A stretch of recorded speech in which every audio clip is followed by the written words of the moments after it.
يا أيها الذين آمنوا اتقوا الله ولتنظر نفس ما قدمت لغد واتقوا الله إن الله خبير بما تعملون.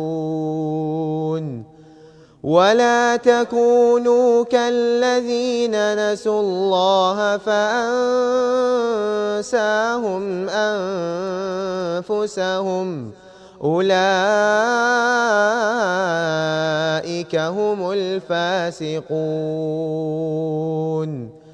لا يستوي أصحاب النار وأصحاب الجنة أصحاب الجنة هم الفائزون.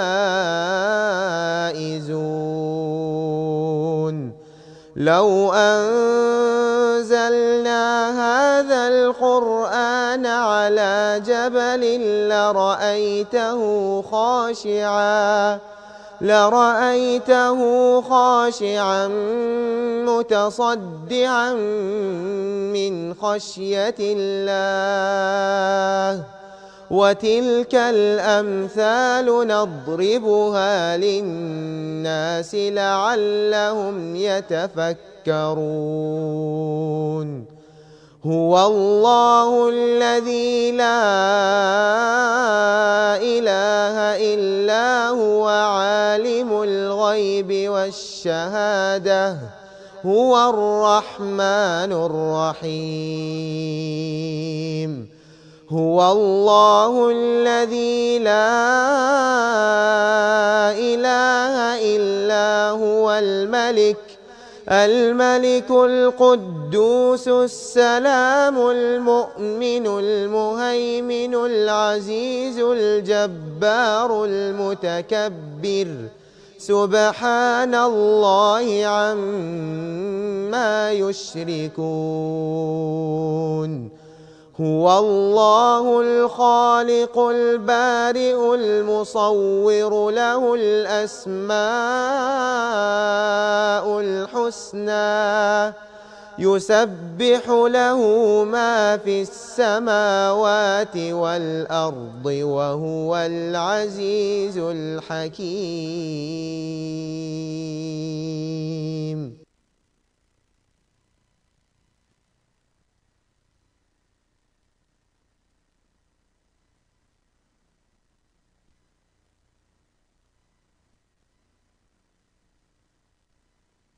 أعوذ بالله من الشيطان الرجيم. ولقد خلقنا الإنسان ونعلم ما توسوس به نفسه ونحن أقرب إليه من حبل الوريد. إذ يتلقى المتلقيان عن اليمين وعن الشمال قعيد ما يلفظ من قول إلا لديه رقيب عتيد. وجاءت سكرة الموت بالحق ذلك ما كنت منه تحيد. ونفخ في الصور ذلك يوم الوعيد. وجاءت كل نفس معها سائق وشهيد.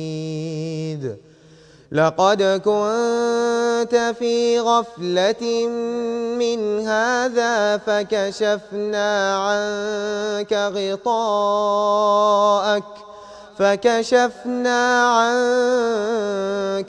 غطاءك فبصرك اليوم حديد. وقال قرينه هذا ما لدي عتيد ألقيا في جهنم كل كفار عنيد مناع للخير معتد مريب الذي جعل مع الله إلها آخر فألقياه في العذاب الشديد قال قرينه ربنا ما أطغيته ولكن كان في ضلال بعيد قال لا تختصموا لدي وقد قدمت إليكم بالوعيد ما يبدل القول لدي وما أنا بظلام للعبيد يوم نقول لجهنم هل امتلأت وتقول هل من مزيد وأزلفت الجنة للمتقين غير بعيد هذا ما توعدون لكل أواب حفيظ من خشي الرحمن بالغيب وجاء بقلب منيب ادخلوها بسلام ذلك يوم الخلود لهم ما يشاءون فيها ولدينا مزيد.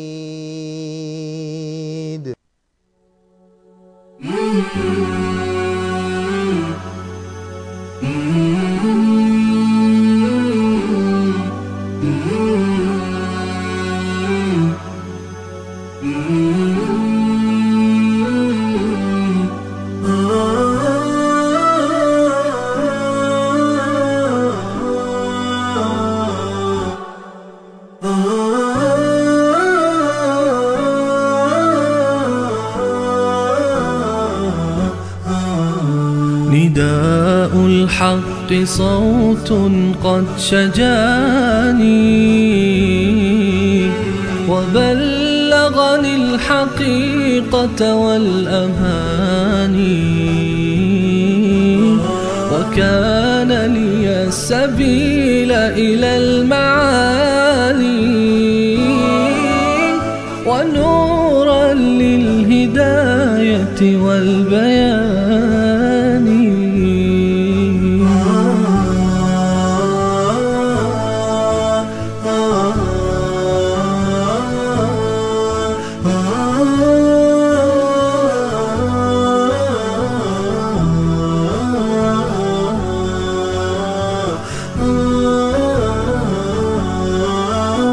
يزيح عن القلوب دجى هواها وينشر في النفوس سنا المعاني وإن الحق كنز منه تشرى بساتين السعادة والجنان وليس كمثله ذهب ودر ولا غالي اللآلئ والجمان نداء الحق صوت قد شجاني وبلغني الحقيقة والأماني وكان لي السبيل إلى المعالي ونورا للهداية والبيان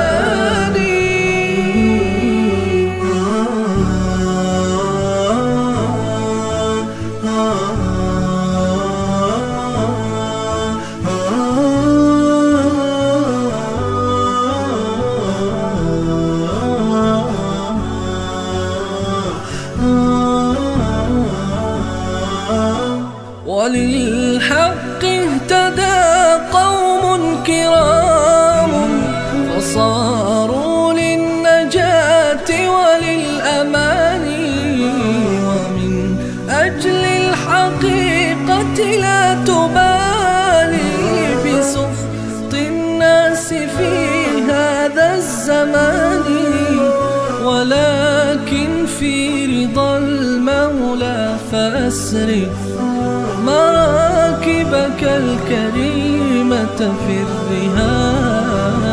نداء الحق صوت قد شجاني،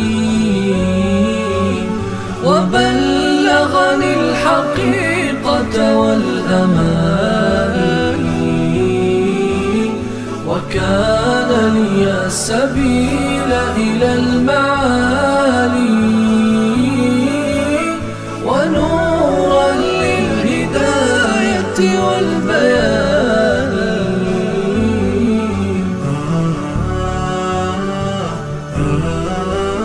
وحب الآل من خلقي وديني، وهم والصحب في أفق المكان، سموا في الخير والتقوى فكانوا منارات الهداية للعيان.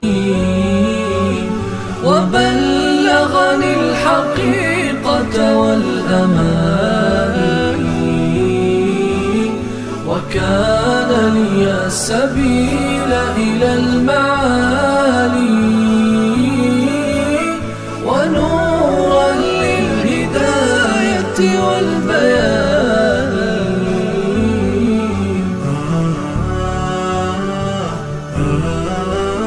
وحب الآل من خلقي وديني، وهم والصحب في أفق المكان، سموا في الخير والتقوى فكانوا منارات الهداية للعيان. نواليهم ونقبس من هداهم ضياء في مشارعنا الحسان.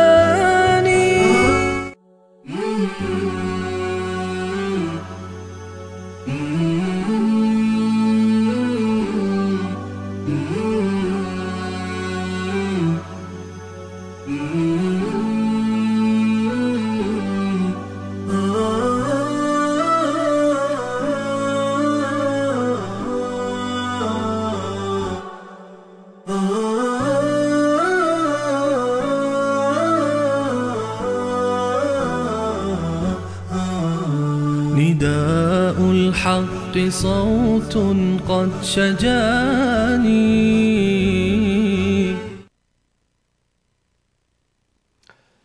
بسم الله الرحمن الرحيم. الحمد لله رب العالمين، والصلاة والسلام على سيد الأنبياء والمرسلين حبیبنا محمد و علی آله و صحبه اجمعین. بینندگان عزیز و گرامی، سلام الله علیکم و رحمته و برکاته. در خدمت شما عزیزان هستیم با قسمت دیگری از این برنامه شما عزیزان، برنامه تماس مستقیم، و در این برنامه هم به موضوعات مختلفی خواهیم پرداخت که در شروع انشاءالله بعضی از حوادث و مسائلی که در هفته گذشته رخ داد و یک برنامه‌ای هم خواهیم داشت در مورد کاوش دروغگو یا کاوش ملحد. انشاءالله در این برنامه هم خدمت شما عزیزان خواهیم بود و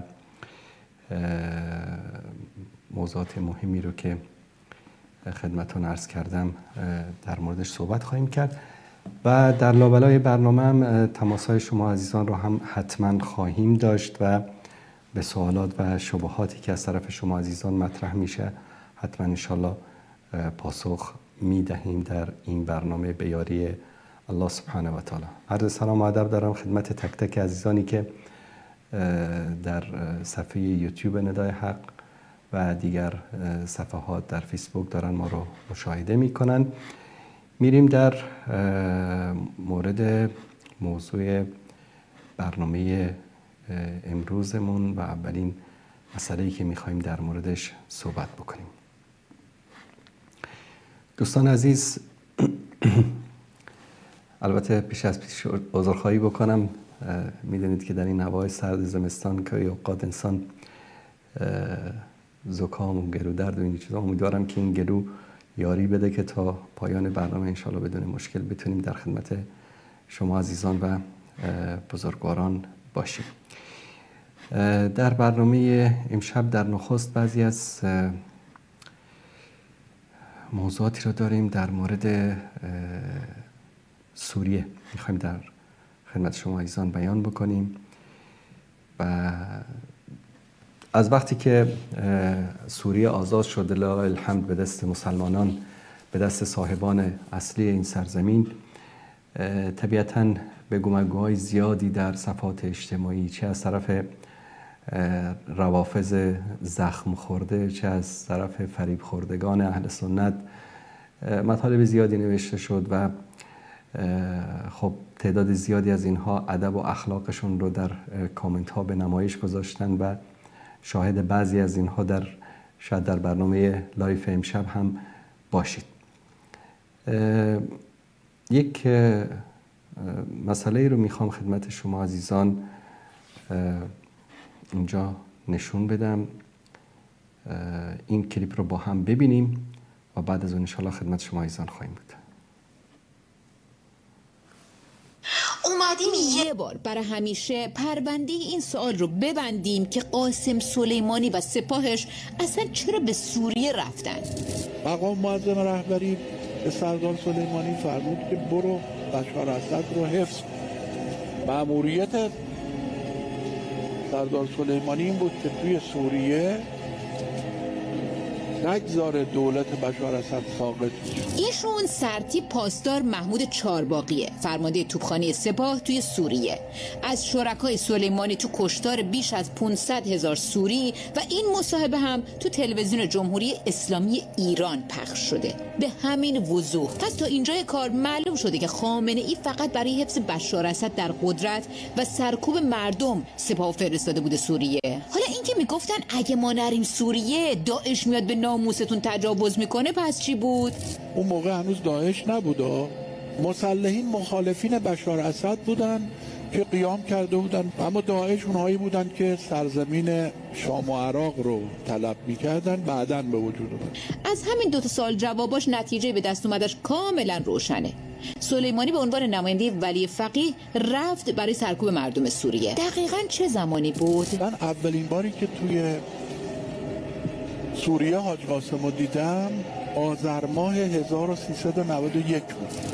آذر ماه 1391. خوب دقت کنین، اولین اعتراضهای مردم سوریه از شهر درعا تو سال 1390 شروع شد. هنوز نوروز سال 91 نشده بود که اعتراضات به دمشق هم رسید و با برخورد خشن نیروهای امنیتی اسد مواجه شد.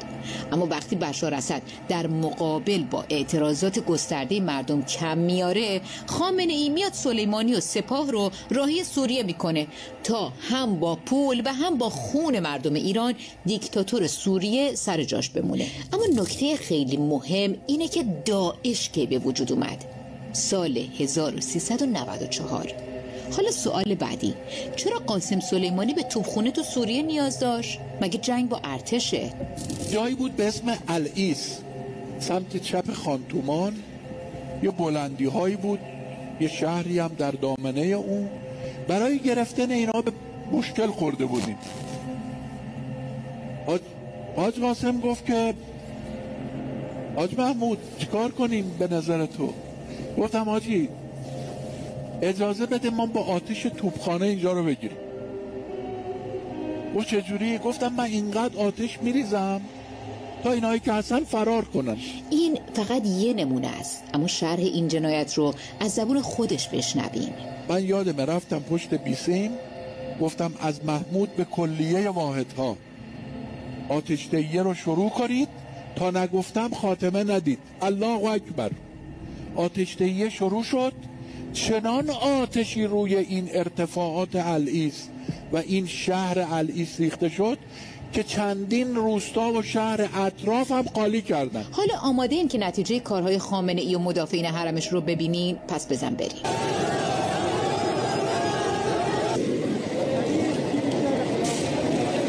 سبب الضرب بين إيران شعار حزب القلب حزب الشيطان حجلنا مبيوتنا. از محمود به کلیه واحدها آتش‌دهی رو شروع کنید تا نگفتم خاتمه ندید. الله اکبر.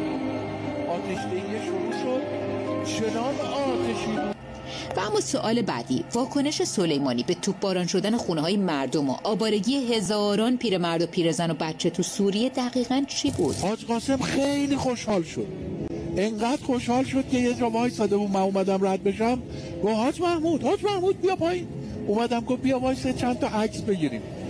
وایسادیم اونجا، دست گردنم کردیم، یه چند تا عکس گرفتیم و لبخند رضایت رو روی چهره حاج قاسم من اونجا دیدم. بله، و اما یه سوال مهم دیگه این که مگه خود سوریه ارتش نیروی سرکوب نداشت که بشار اسد مجبور شد از خامنه‌ای و سپاه برای سرکوب مردم کمک بگیره؟ بررسی کردیم، رفتیم ارتش سوریه وضعیت رو دیدیم اینا تخصصشون خوبه، ولی مشکل اینه که یه بخشی از ارتش سوریه رفتن به دشمن پیوستن. توپ هست، مهمات هم هست، نیرو نیست که اینا رو به کار بگیره. این بخش عمده ای از ارتشیان سوریه رفتن جیش الحر رو تشکیل دادن و رفتن به مخالفین پیوستن. بعضیا هستن که میگن سلیمانی خودسرانه این جنایات رو انجام داده و آقا اصلا خبر نداشته. حاج قاسم همه کاراشو با آقا هماهنگ میکنه، همه کاراشو.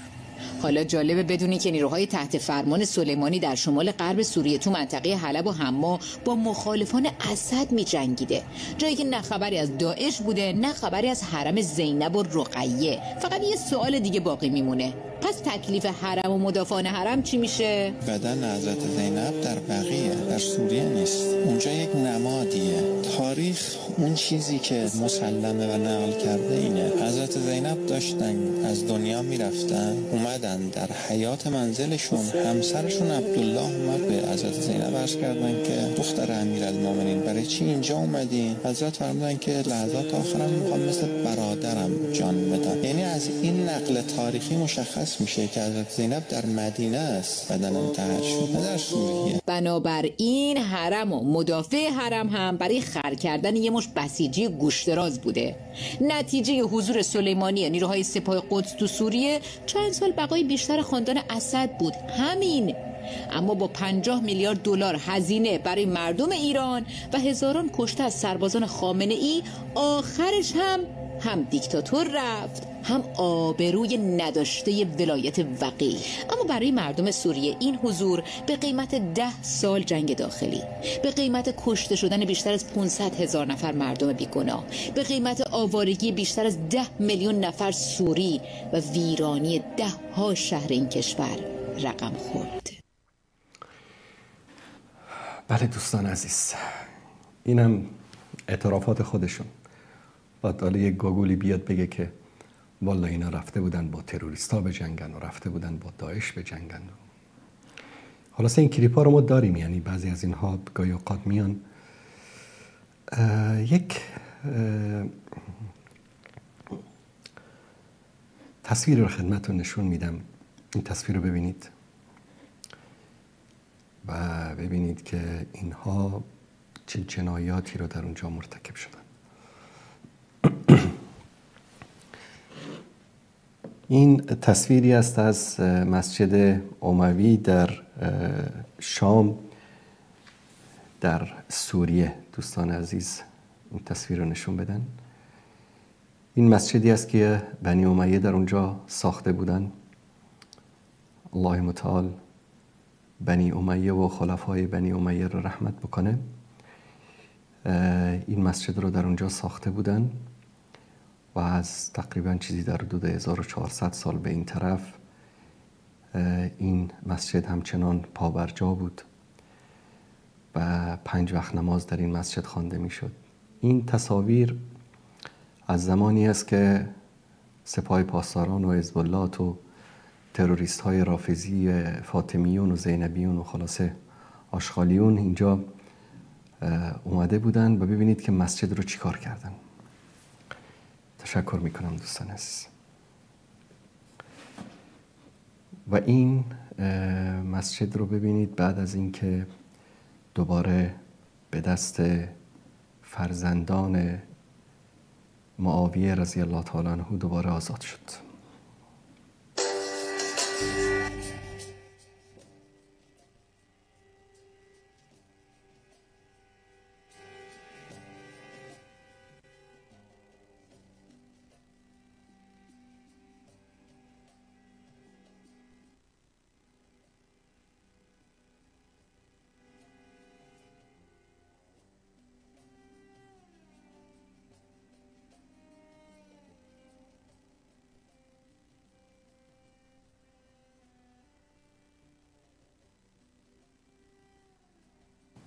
ثبت کردن که مؤمنین دوباره وارد مسجد میشن. تشکر میکنم دوستان عزیز. خب دیدید که اینا چیکار کردن. این تصویرم ببینید خیلی جالبه. شهر دمشق 11 روز قبل و 11 روز بعد، یا 15 روز قبل 15 روز بعد. خیلی جالبه. این زمانی که رافضی اونجا بودن.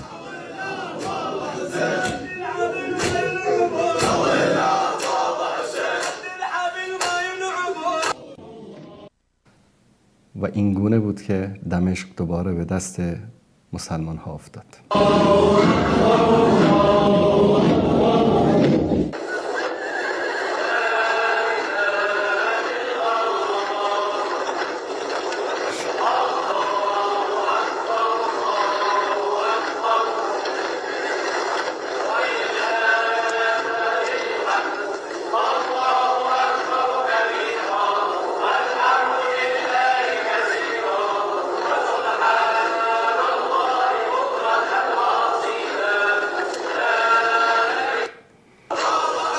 بله دوستان عزیز، فرق بین مؤمن و مشرک اینه. هر جایی که اینا رفتن همین خباثت‌های خودشون و ذلت و خفت و خواری خودشون هم با خودشون میکشن میبرن.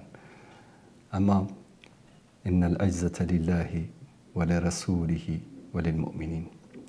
عزت فقط از آن الله و رسول و مؤمنین است. خب اون کلیپ اولی رو دیدید. یک خبری هم که چند روز قبل نشر شد خیلی برای من جالب بود که خبر رو براتون میخونم. دولت جدید سوریه در صدد تهیه شکایتی علیه ایران در مراجع قضایی بین‌المللی است تا از این طریق تهران را به دلیل اقدامات نظامیان و شبه نظامیان وابسته به آن در سوریه به پرداخت غرامت و جبران خسارت‌های وارده بر این کشور ملزم کند. در این راستا یک منبع نزدیک به اداره سیاسی جدید در سوریه ضمن تکذیب هر گونه تماس با حکومت ایران درباره بازگشایی سفارت‌ها فاش کرد که دولت جدید دمشق در حال تهیه شکایت علیه تهران برای ارائه به دادگاه‌های بین‌المللی است که شامل درخواست برای ملزم کردن ایران به پرداخت غرامتی به مبلغ 300 میلیارد دلار است. این منبع در گفتگو با وبسایت المدن گفت که این غرامت بر اساس خسارت ناشی از ارتکاب جنایت علیه مردم و کشور سوریه و مشارکت فعال در سرکوب جنبش مسالمت‌آمیز مردم سوریه و نابودی زیرساخت‌های کشور طی سالیان گذشته است. این منبع ضمن تکذیب اظهارات فاطمه مهاجرانی سخنگوی دولت ایران مبنی بر گفتگوهای دیپلماتیک برای بازگشایی سفارتخانه‌های دو کشور در دمشق و تهران گفت هیچ گونه تماس میان اداره سیاسی سوریه و ایران از جمله گفتگوهای دیپلماتیک مربوط به افتتاح سفارت ایران در دمشق و سفارت سوریه در تهران صورت نگرفته و دولت جدید هیچ برنامه‌ای در آینده برای برقراری ارتباط با ایران ندارد، نه در مورد افتتاح سفارت در دمشق و نه کنسولگری ایران در حلب.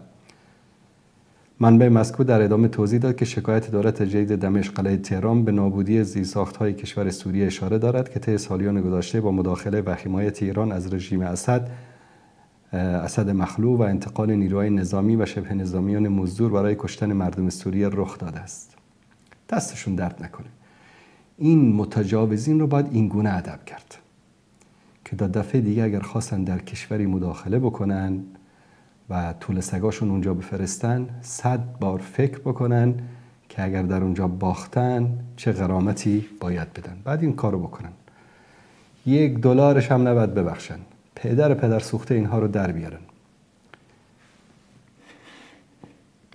یکی از سخنان جالب احمد شر رئیس اداره جدید سوریه در هفته گذشته که ترند شده بود، در همه جا پخش شد، اینکه شما میدونید که اینها فاطمیون و زینبیون اینا رو که میفرستادن و حالا وقت برنامه رو با چهرهای کثیف اونا نمیگیریم، کلیپ های زیادی ما قبلا یک مستند هم در موردش پخش کرده بودیم که میگفتن که ما میریم اونجا انتقام حسین رو میگیریم از بنی امیه، ما اونجا میریم انتقام به اصطلاح اهل بیت رو میگیریم، انتقام زینب و نمیدونم معصومه و فلان رو میگیریم. با این شعارها، با این ترفندها و با این برنامه‌های احساساتی جوانان شیعه رو فریب میدادن، هزارهای افغانستان و شیعه پاکستان اینها رو میفرستادن به اونجا. در دیدار با یکی از مقامات لبنانی حرف جالبی میزنه که این رو کلیپشو برای شما ایزان پخش بکنم. احداث حصلت منذ 1400 سنه. مردم سوریه صلح طلبند. اتفاقاتی که 1400 سال پیش رخ داده چه ارتباطی با ما دارد؟ افرادی هستند که میخواهند به خاطر رویدادهای تاریخی که 1400 سال پیش رخ داده از اهالی شام انتقام بگیرند. این چه منطقی است؟ واقعا حرف جالبی است. مگر کله پوک آخوندا متوجه میشه این چیزا رو؟ نه. بر صورت دیروزی که دوستان نوشته بود که شما هی بنی امیه میکنید. خون روز اولی که دمشق فتح شد رو اگر بیاد داشته باشید من توییتی زدم در این مورد که دمشق دوباره به دست فرزندان بنی امیه فتح شد. دوستان عزیز، ما به بنی امیه افتخار میکنیم. بنی امیه خیشان رسول الله صلی الله علیه و آله و سلم هستند.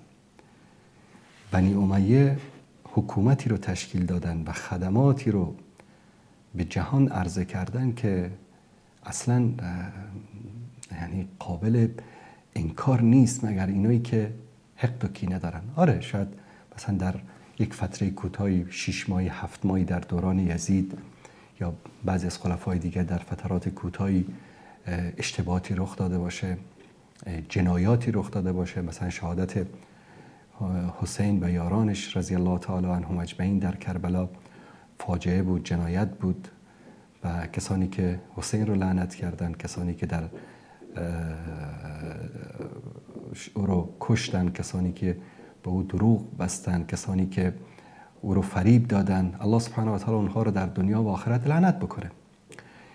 درست است که مدت‌هایی شاید اشتباهاتی رخ داده باشه و این طبیعی است در هر حکومتی رخ میده، اما اینکه بنی امیه چه خدماتی به اسلام کردن و به جهان کردن رو کسی نمیتونه این کار بکنه. دوستان عزیز، این تصویر رو اگر نشون بدن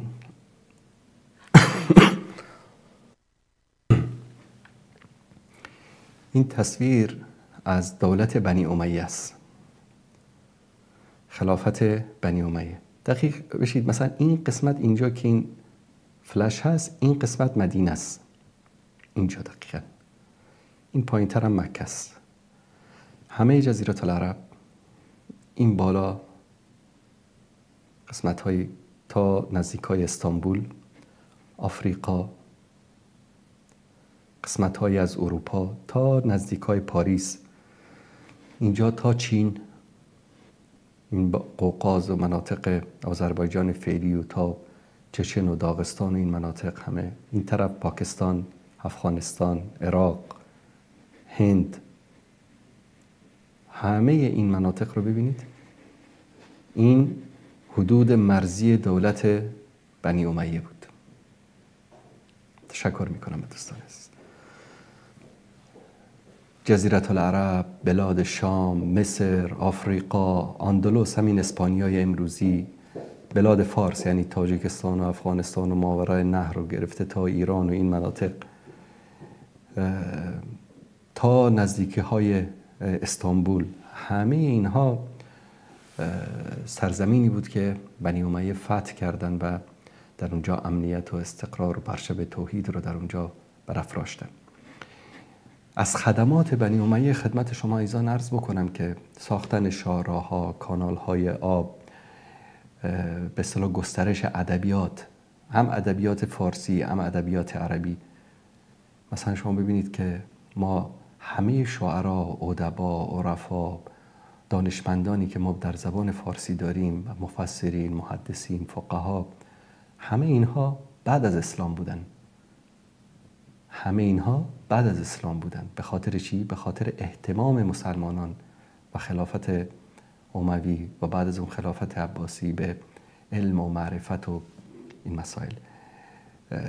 مثلا فلسفه اسلامی به شدت در اون زمان گسترش پیدا کرد، علی رغم اینکه در بعضی جا متأثر شد از فلسفه های رومی و هندی و غیره.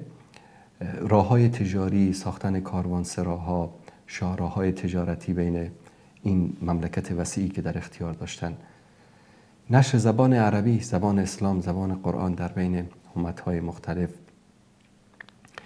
این ساختن مدارس، به اصطلاح اون زمان، به اصطلاح این زمان اگه بگیم مثلا دانشگاه‌ها، برای اولین بار در جهان دانشگاه‌ها رو مسلمان‌ها ساختن.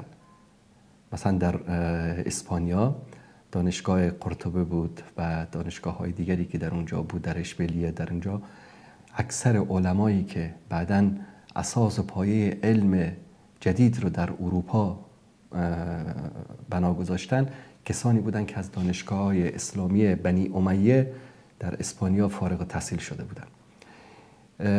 اهتمام به ساختن بیمارستان‌ها و علم پزشکی یا طب که در اون زمان به اوجش رسیده بود، یعنی توجه به طب و داروسازی و حتی عملهای جراحی که صورت می‌گرفت. علم جغرافیا، برای اولین بار علم جغرافیا به وسط، یعنی اولین نقشه جهان رو مسلمان ها ساختن در اون زمان.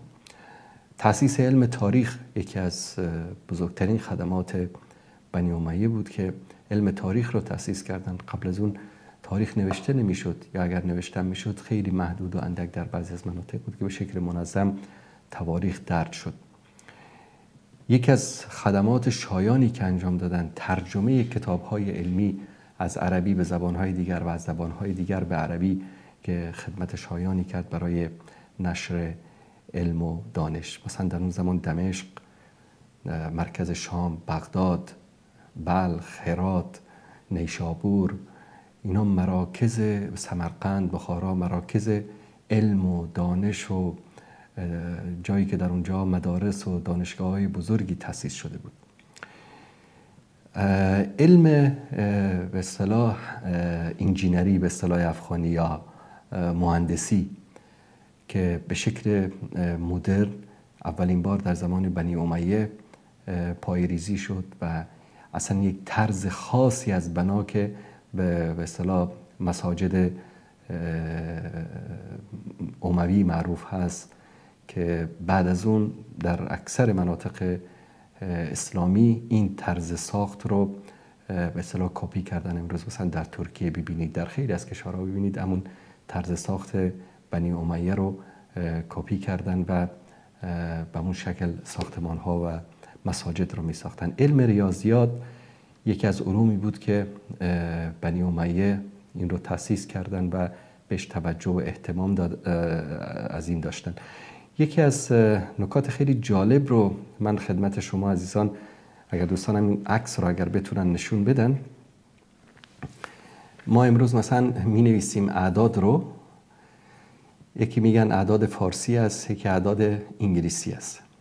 جالب این است که اعدادی رو که امروز شما به عنوان اعداد انگلیسی میشناسین در اصل اعداد عربی است و مخترعش هم مسلمان ها هستن. این تصویر رو ببینید. قضیه از این قرار است که یک به این شکل دارای یک زاویه بود، این میشد یک. دو به این شکل دو تا زاویه داشت، میشد دو. سه به این شکل سه تا زاویه داشت، میشد سه.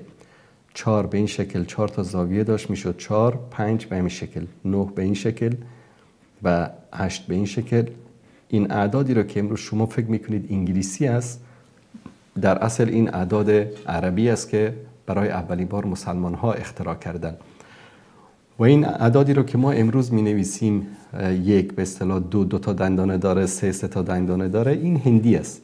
این رو هندی ها اختراع کردن که بر اساس انگشت هست، مثلا 1 2 تا دندانه، 3 تا دندانه و 4 تا دندانه، به این شکل. به هر صورت این اعدادی که امروز به اسم این اعداد انگلیسی است که همه دنیا قبولش دارن، مخترعش مسلمان هستند. تشکر میکنم دوستان عزیز. علم الجبر رو، فنون به اصطلاح نقش و نگار مساجد و خانه ها رو که در زمان بنی امیه به اوج خودش رسیده بود و خدماتی که به اسلام و مسلمان ها کردن، اصلا برنامه ها میخواد که آدم در مورد اون صحبت بکنه. و الحمدلله که سرزمین شام دوباره به دست بنی امیه افتاد و الله سبحانه و تعالی چشم ما را به فتح و پیروزی در سرزمین فلسطین، خاصتا در غزه هم روشن بکنه. تشکر میکنم از دوستان عزیز.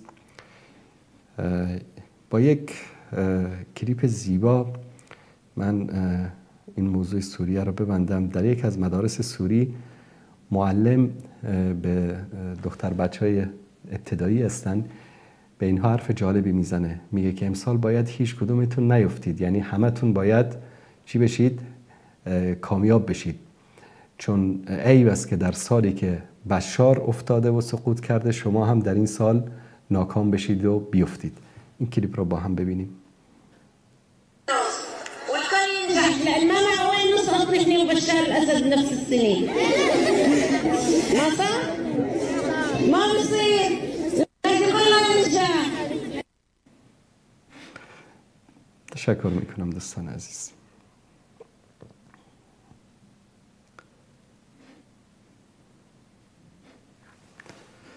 خب، موضوع دیگر برنامه امشب ما قضیه کاوش است.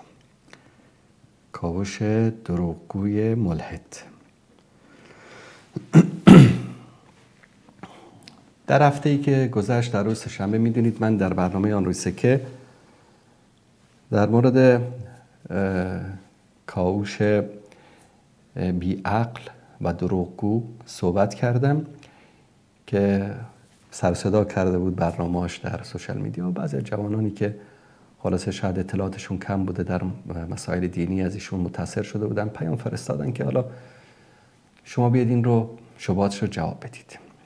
من قول دادم که در هر برنامه یکی از دروغ‌هاشو، شبهه که نداره، یعنی در حدی نیست که بخواد شبهه پراکنی بکنه، دروغ میگه، مثل قزوینی، در هر برنامه یکی از دروغ‌های ایشون رو من پخش میکنم. قبل از اینکه به دروغ که در این برنامه میخوایم در مورد صحبت بکنیم، به یک موضوع میخوام اشاره بکنم که در هفته گذشته من آیاتی را از کلام الله مجید در شروع برنامه بیان کردم که الله متعال میفرماید که ان شر الدواب عند الله صم البکم الذین لا یعقلون. بدترین حیوانات چارپایان آن انسانی است که کر است، کور است و عقل ندارد. چون انسانی که عقل داشته باشه هیچ وقت کافر نمیشه، هیچ وقت ملحد نمیشه. انسانی که عقل داشته باشه هیچ وقت ملحد نمیشه. شاعر فارسی میگه که برگ درختان سبز در نظر هوشیار، هر ورقش دفتری است معرفت کردگار. بعد از اون آیه دیگری رو ذکر کردم که ام تحسبوا ان اکثرهم یسمعون او یعقلون، فکر میکنی اکثر اینا میشنون یا عقل دارن؟ اینهم الا کالانعام، اونا نیستن مگر مانند چارپایان، بل هم اضل سبیلا، بلکه اونها گمراه تر از حیوانات هستند.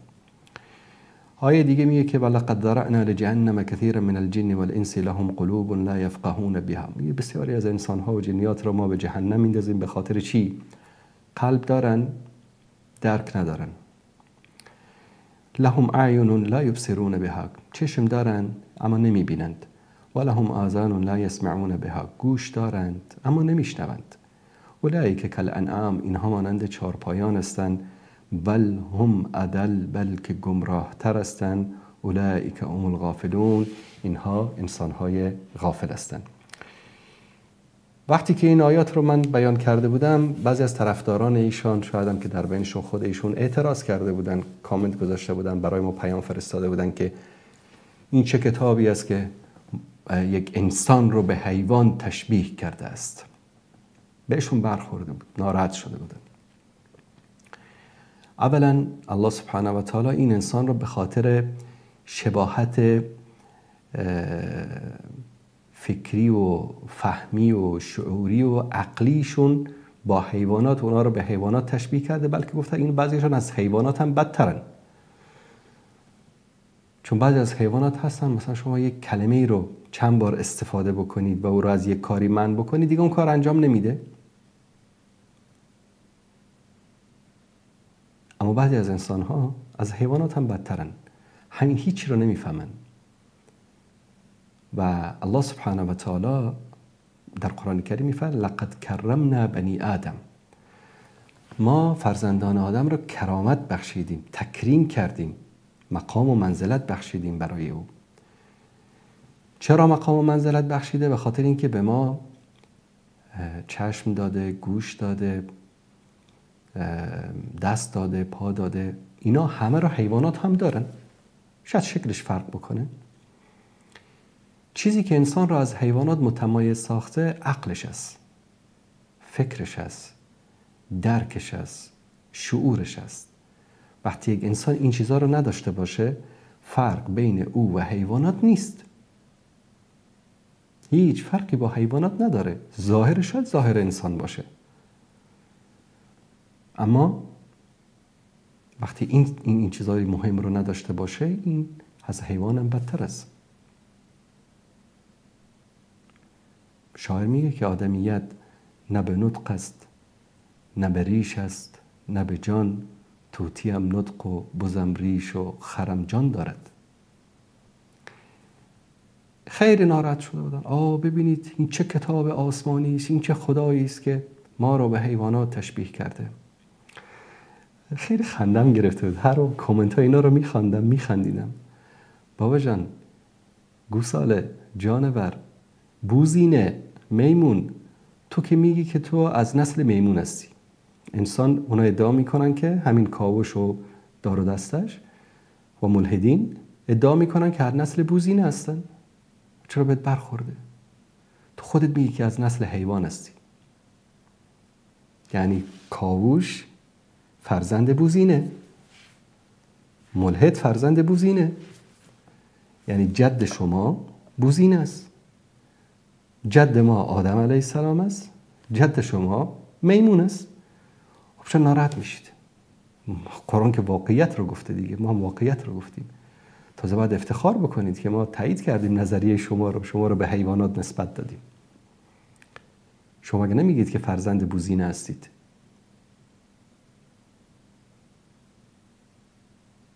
همیشه اینو تایید میکنید که انسان از نسل میمون است.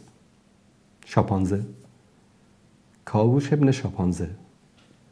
پس ناراحت نشوید. دوستانتونم بگید که ناراحت نشوند. شما خودتون با افتخار میگید که از نسل شامپانزه هستید و ما چیز بدی نگفتیم به شما. بر صورت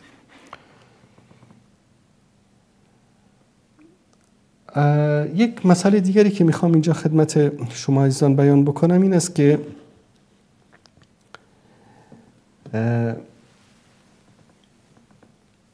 صفت مشترک ملحدین و روافض و یهود و نصارا در جنگ با اسلام دروغگویی، تلبیس و خیانت، این صفت مشترکشون است.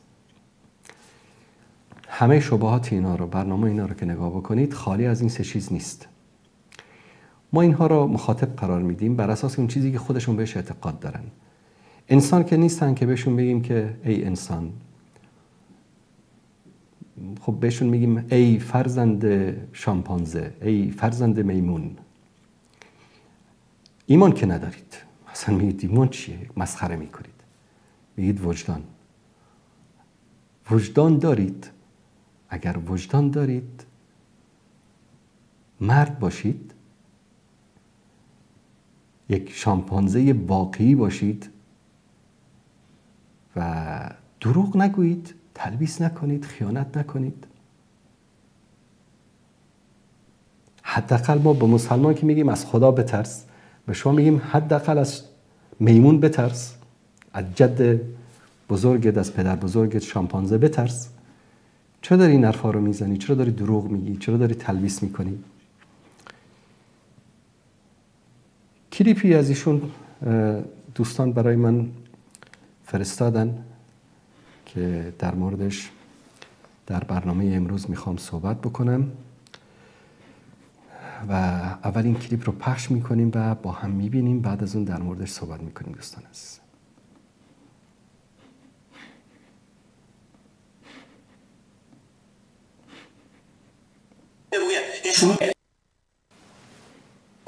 این شروط در کجا آمده؟ خب این هم پاسخ تو آتیست آمدی اینم رجال ما را زیر سوال میبری.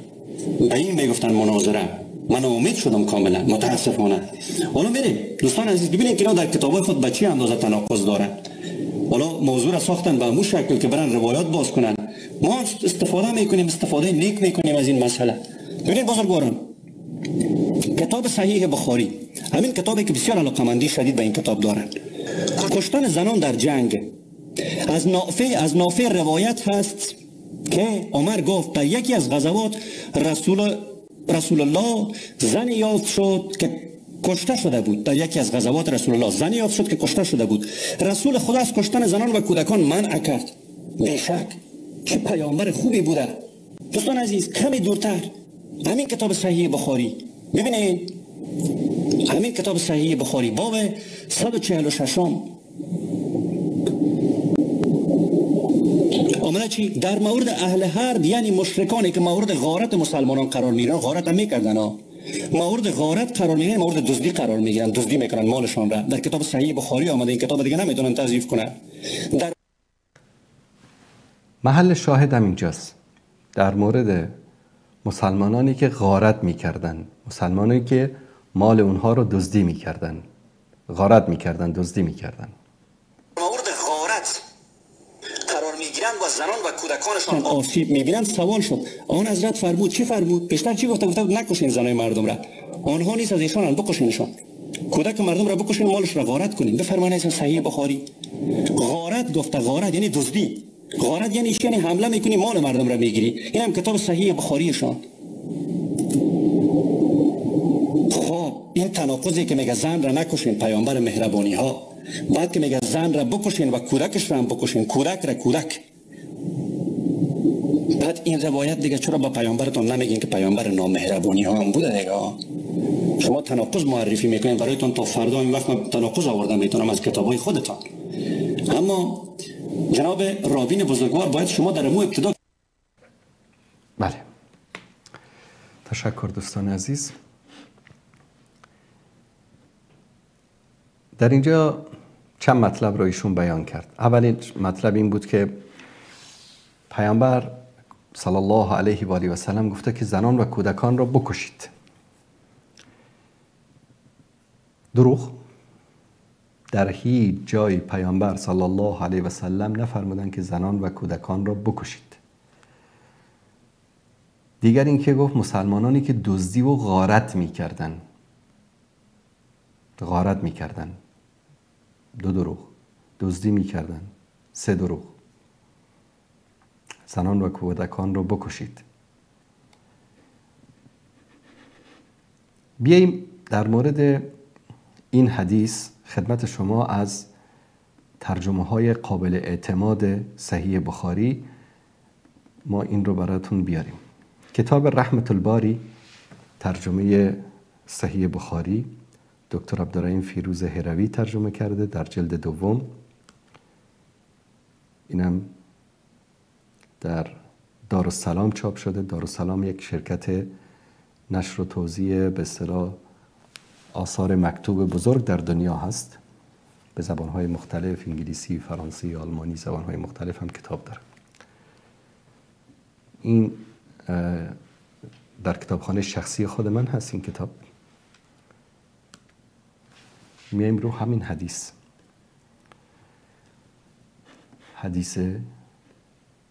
شماره 1292 باب 68 در بخاری 3100 اصابت اولاد کفار هنگام شبیخون زدن بر آنها.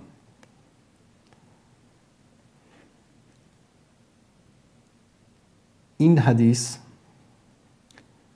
از اینجا میخونیم قال مر بی النبی صلی الله علیه وسلم بابوا او بودان و سئل عن اهل داری یبیتون من المشرکین فیصاب من نسائهم و ضراریهم قال هم منهم.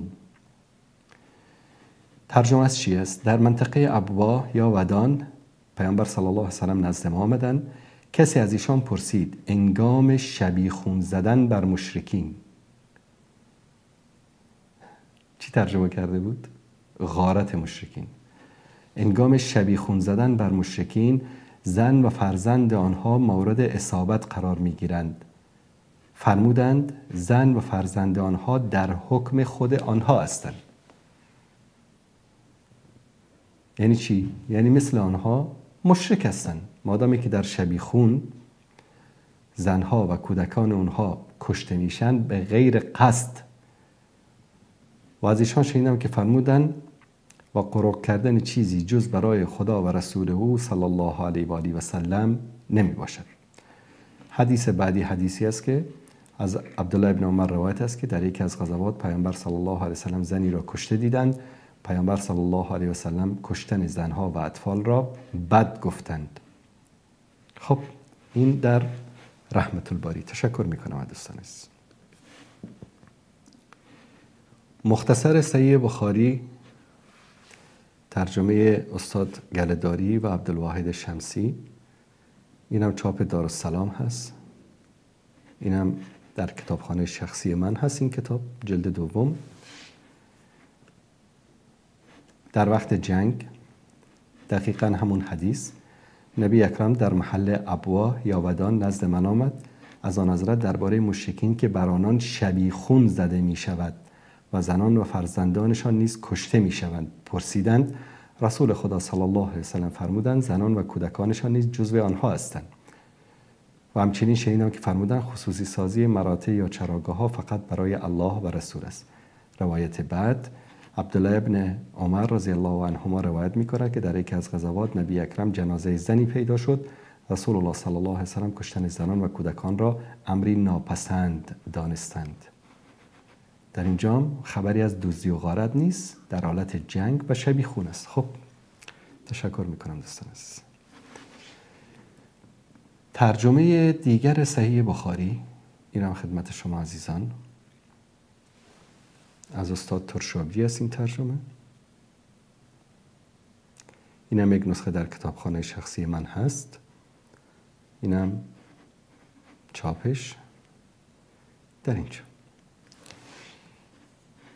شبیخون زدن باب 68 همان روایت است. ترجمه شو در اینجا خدمت شما عزیزان میخوانم. نبی اکرم در محل ابوا یا ودان نزد من آمد. از آن حضرت درباره مشرکین که بر آنان شبیخون زده می شود و زنان و فرزندانشان نیز کشته می شوند پرسیدند. رسول الله صلی الله علیه و سلم زنان و کودکان نیز جزو آنها هستند. حدیث بعدی عبدالله ابن عمر رضی الله عنهما روایت می کند که در یکی از غزوات نبی اکرم جنازه زنی پیدا شد. رسول الله صلی الله علیه و سلم کشتن زنان و کودکان را امری ناپسند دانستند. تشکر میکنم دوستان عزیز. 3 ترجمه معتمد رو من خدمت شما عزیزان در اینجا نشون دادم. بعد سری زدیم به چی؟ این ترجمه ای که ایشان نشون میدن. خود تصویر رو دوستان عزیز من از اسکرین شات گرفتم. در اینجا شبیخون ذکر شده. بعد این ترجمه رو من پیدا کردم خدمتتون نشون میدم. اینم همون حدیث است 3012 در مورد اهل حرب، یعنی مشرکانی که مسلمان ها با آنها در حالت جنگ هستند. در مورد اهل حرب. خب تشکر دوستان عزیز.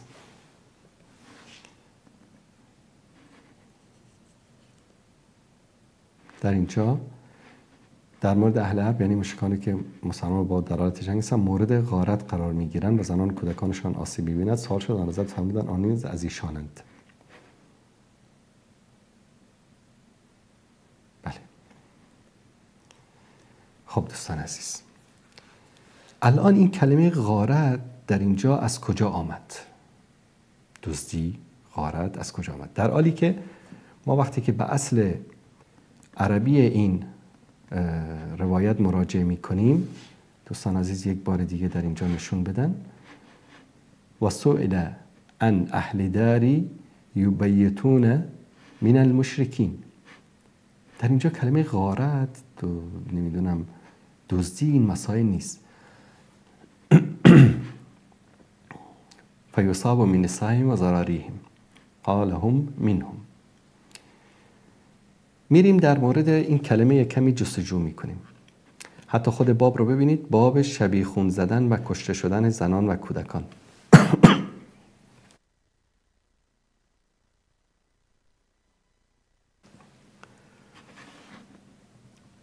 ما وقتی که به صحیح بخاری مراجعه بکنیم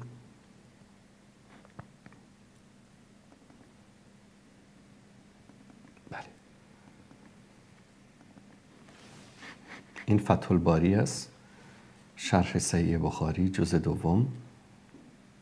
اینم در کتابخانه شخصی ما هست نسخه از این کتاب. در اینجا وقتی این حدیث رو بیان میکنه، همون حدیثی که دیگه نمیخونم و ترجمه نمیکنم، در اینجا چی میگه؟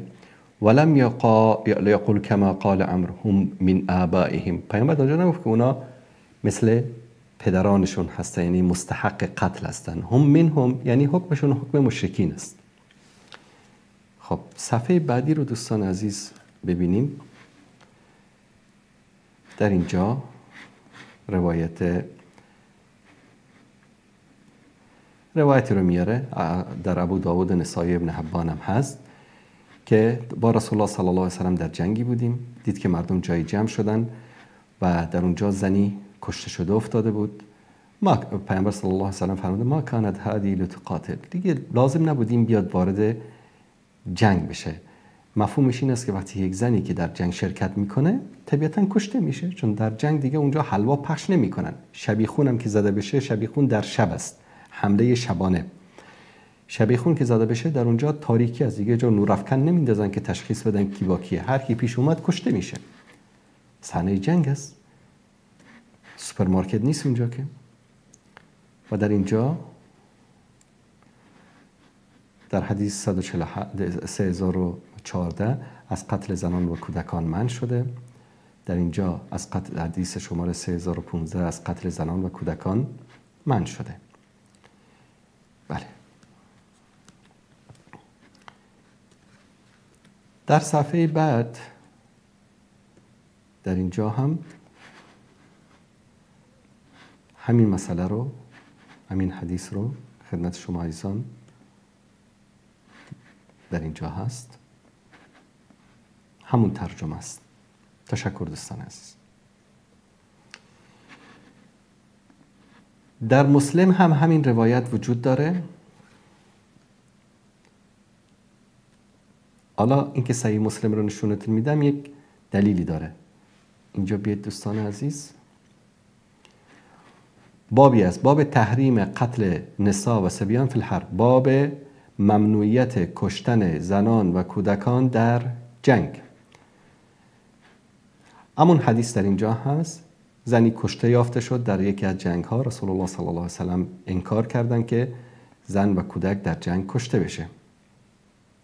اینجا هم همین روایت است با کمی فرق. و اینجا هم همون روایتی است که در بخاری بود. راویش در اینجا کسی دیگری است، اما حدیث این حدیث است که پیامبر صلی الله علیه و سلم در مورد فرزندان و یعنی اهل مشرکین میپرسند که در شبیخون کشته میشوند. فرمودند که ایشان هم از آنها هستند. این از صحیح مسلم. دوستان عزیز تشکر میکنم.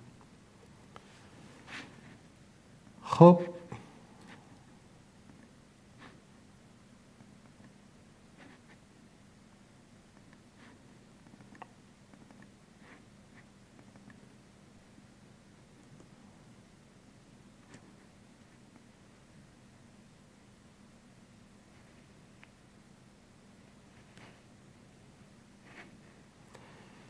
بله دوستان عزیز، الان میریم سر ترجمه که ایشون نشان داد در برنامه. من یک کمی سرچ کردم، گفتم که این ترجمه‌ای که ایشون نشون میده این از کجاست. بگرد این ترجمه رو کجا پیدا کردم، چون اگه یادتون باشه در برنامه داشته گفتم که اکثر شبهاتی که اینا بیان میکنن مصدرشون قزوینی و روافض هست. کتاب رو در کجا پیدا کردم؟ ترجمه کامل صحیح بخاری به زبان فارسی در چه سایتی است؟ سایت مؤسسه تحقیقاتی کی؟ ولیعصر. مال کی است؟ مال قزوینی، سایت آیت الله قزوینی. تشکر میکنم دوستان عزیز. جلد سوم صفحه 452. اینم جلد سوم. از خود سایت باز میکنم که کسی شک و شبهه نکنه که مصدر معلومات اینها کجا هست.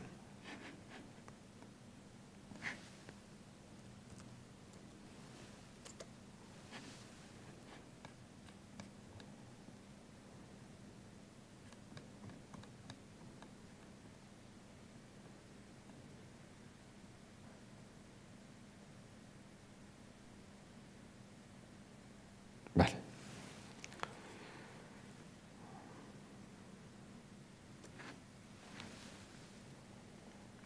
صفحه 452 صحیح بخاری، ترجمه مورد اعتماد سایت آیت الله قزوینی. در اینجا این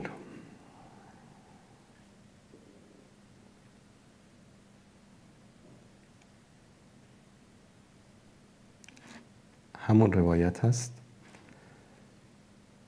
بریم از صفحه بعدش که از اینجا شروع میشه اصل روایت، اون رو بیاریم. عنوان باب چی است؟ مردم دارالحرب.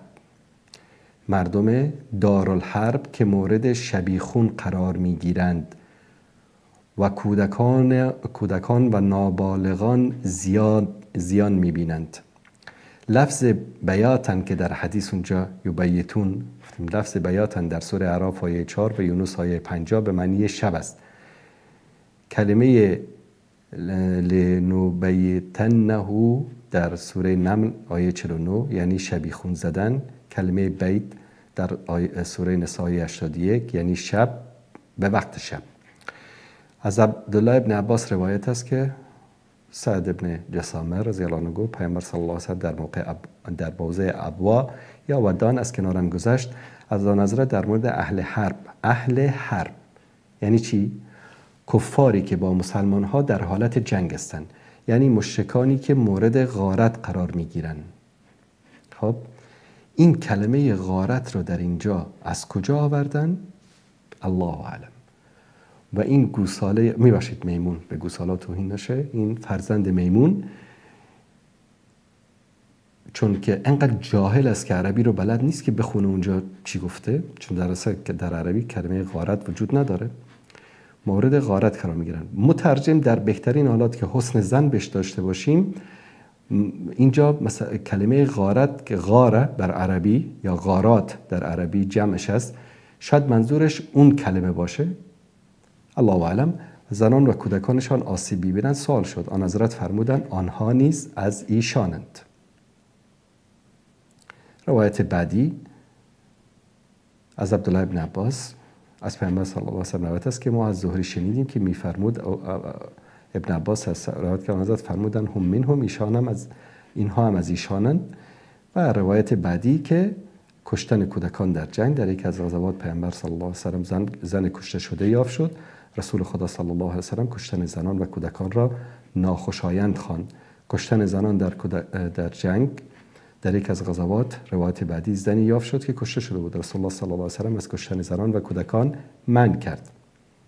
خب الان این ترجمه‌ای که ایشون اومده استفاده کرده، ترجمه قابل اعتماد سایت ولیعصر است که این خطای عمدی است یا منظورش به اصطلاح غاره یا غارات که در عربی است می باشه، الله اعلم.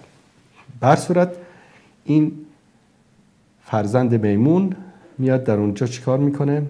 میگه ببینید مسلمانان دزد غارتگر، پیامبر امر کرد به کشتن زنان. خبیث با چنین وقاحتی دروغ میگه که یعنی آدم تعجب میکنه. و مثل این دروغ‌های زیادی از ایشان ما داریم که انشاءالله به نوبت همه اینها رو خدمت شما عزیزان و بزرگواران نشان خواهیم داد.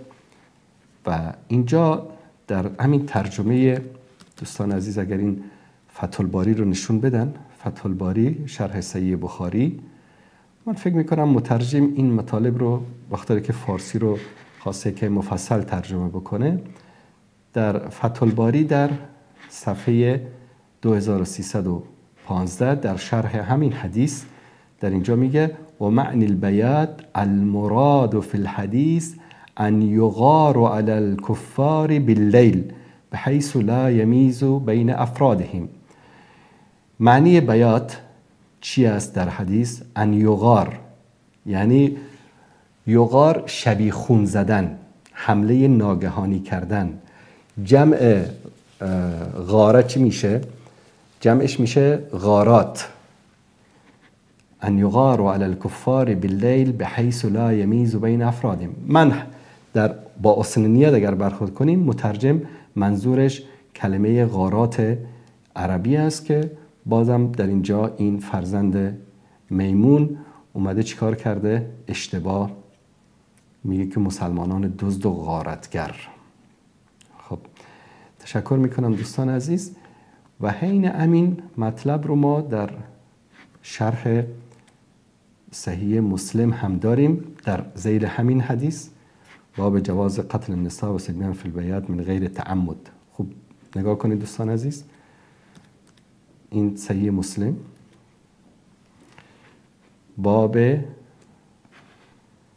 قتل زنان و کودکان در شبیخون من غیر تعمد، به غیر قصد، و همون روایت رو در اینجا میاره و در ادامهش در حدیث بعدی اینجا چی میگه؟ از ابن عباس روایت است که صعب ابن جسامه همون راوی همون حدیث قیل له ان خیلا اغارت من اللیل فاصابت من ابناء المشرکین. یک گروهی دست به غارت زدن بر اساس ترجمه فرزند میمون، به اصطلاح غارت کردن در شب، فاصابت من ابناء المشرکین، و زنان و فرزندان مشرکین در اونجا کشته شدن. رسول الله صلی الله علیه و سلم فرمودن که اینها هم از جمله آنها هستند، هم من آبائهم، از جمله پدرانشان هستند. اینجا اغارت، غارت یا اغارت یا غاره، این کلمه رو الان خدمت شما عزیزان نشون میدم که غارت یا غاره چه معنی میده. تشکر میکنم دوستان عزیز. من با دقت این دروغ‌های این فرزند میمون رو برای شما عزیزان نشون میدم تا که بفهمید و دوستانی که پای برنامه‌اش میشینن این باریکی ها رو متوجه بشن. معنی کلمه غارت یا غارات یا غاره در قاموس لغت چی است؟ دوستان این رو نشون بدن. کلمه غارت یا غاره هجوم علی العدو من کل جهه، حمله بالای دشمن از 4 طرف. اینو بهش میگن غارت. غاره جمعش میشه چی؟ غارات. در معجم المعانی در مورد الغارت یا غاره، مصدر غار یعنی اغاره، هجوم علی العدو فجأة بقوة و عنف ثم العوده، یعنی حمله بالای دشمن از 4 طرف و به شدت، ثم العوده، بعد برگشتن، که در فارسی بهش چی میگن؟ الغارة الهجوم علی العدو، الغارة الخیل المغیره.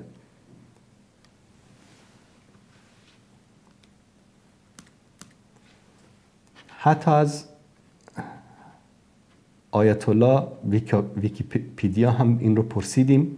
یا بگذارید من این رو دوستان یک لحظه به من فرصت بدن، من بیام این رو از خود ویکیپیدیا بپرسم. آیت الله ویکیپیدیا.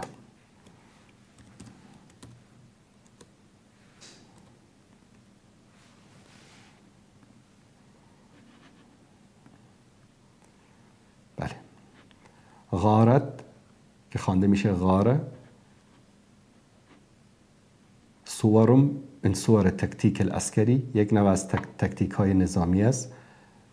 والتي يتولى قیام بها قوات المغاویر، کسانی که دست به غارت میزنن به قول فرزند میمون به اونا میگن مغاویر، او رجال الحرب، مردان جنگ. و الغاره هی الهجوم العسکری، غارت چی است؟ حمله نظامی. خب اینجا ویکیپیدیا میدونید که ترجمه های مختلف داره، ترجمهش کردیم همین رو. دوستان عزیز متوجه شدن؟ الان این غاره است، درست؟ خوب نشون بدید اینجا ببینن.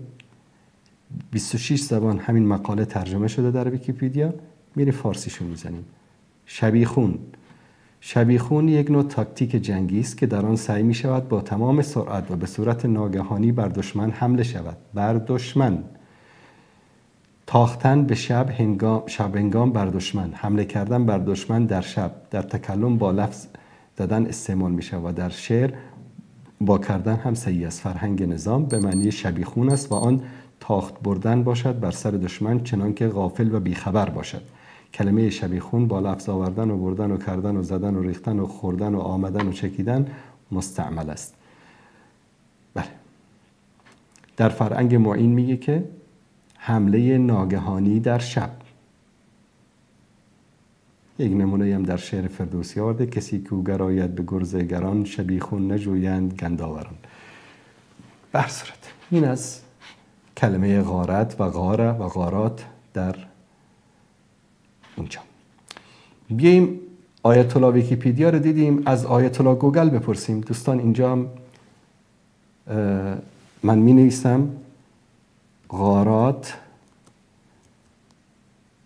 الاسرائیلیه، غارات الاحتلال الاسرائیلی. بله.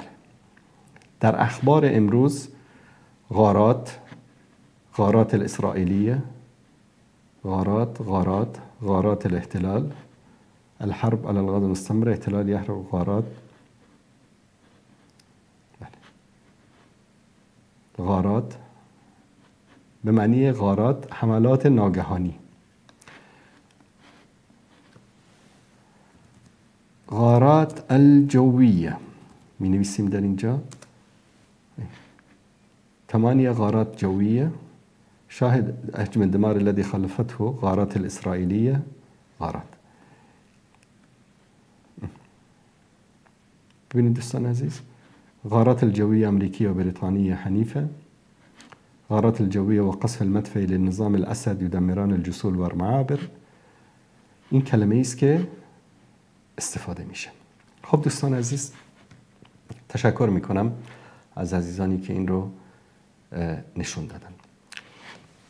به این فرزند شامپانزه یا میمون باید بگیم که وقتی که میخوای نقد بکنی، نقد علمی بکنی اسلام رو، بیا مثل آدم، نه مثل حیوان، نه مثل میمون، مثل آدم بیا، عربی یاد بگیر، متن عربی رو بخون، خودت ترجمه کن، چون اینطوری در دام میفتی و ما هم به همون جای میفرستیمید که قزوینی رو فرستادیم.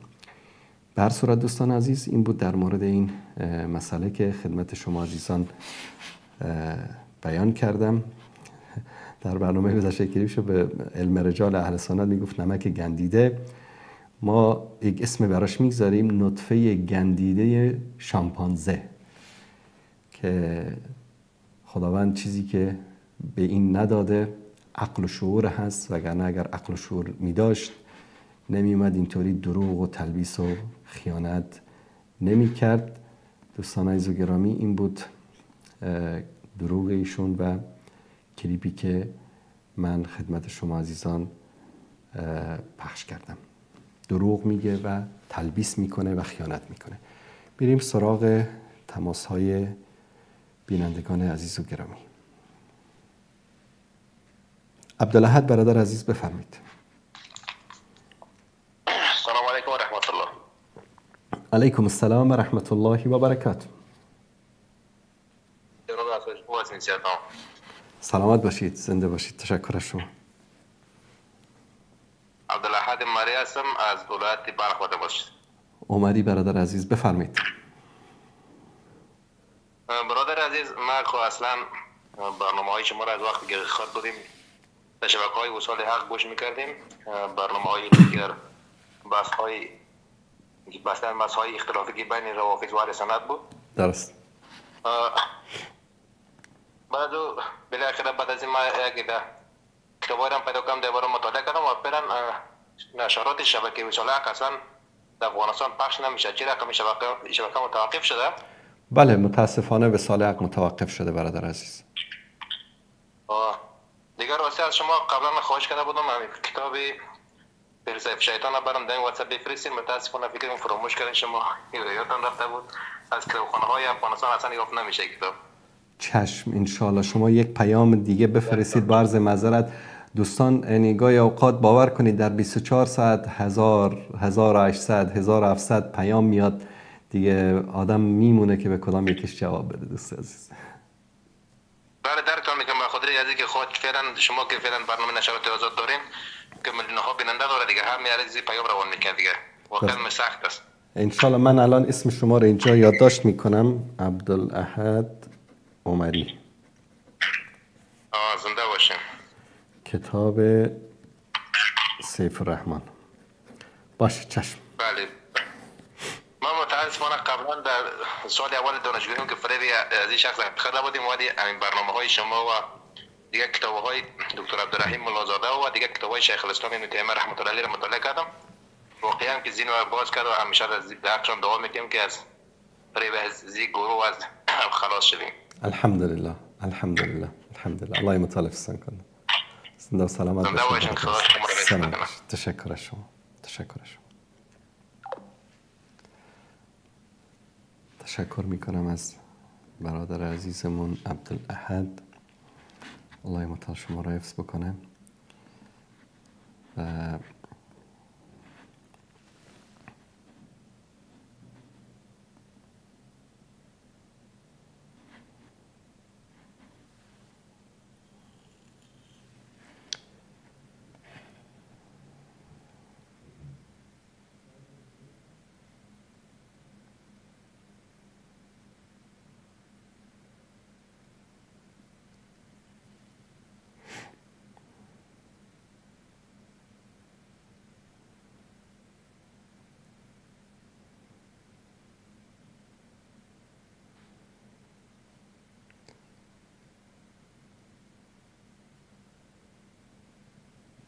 دوستی نوشتن که کاوش ابن شامپانزه. خب دوست عزیز، ما نمیگیم، خودشون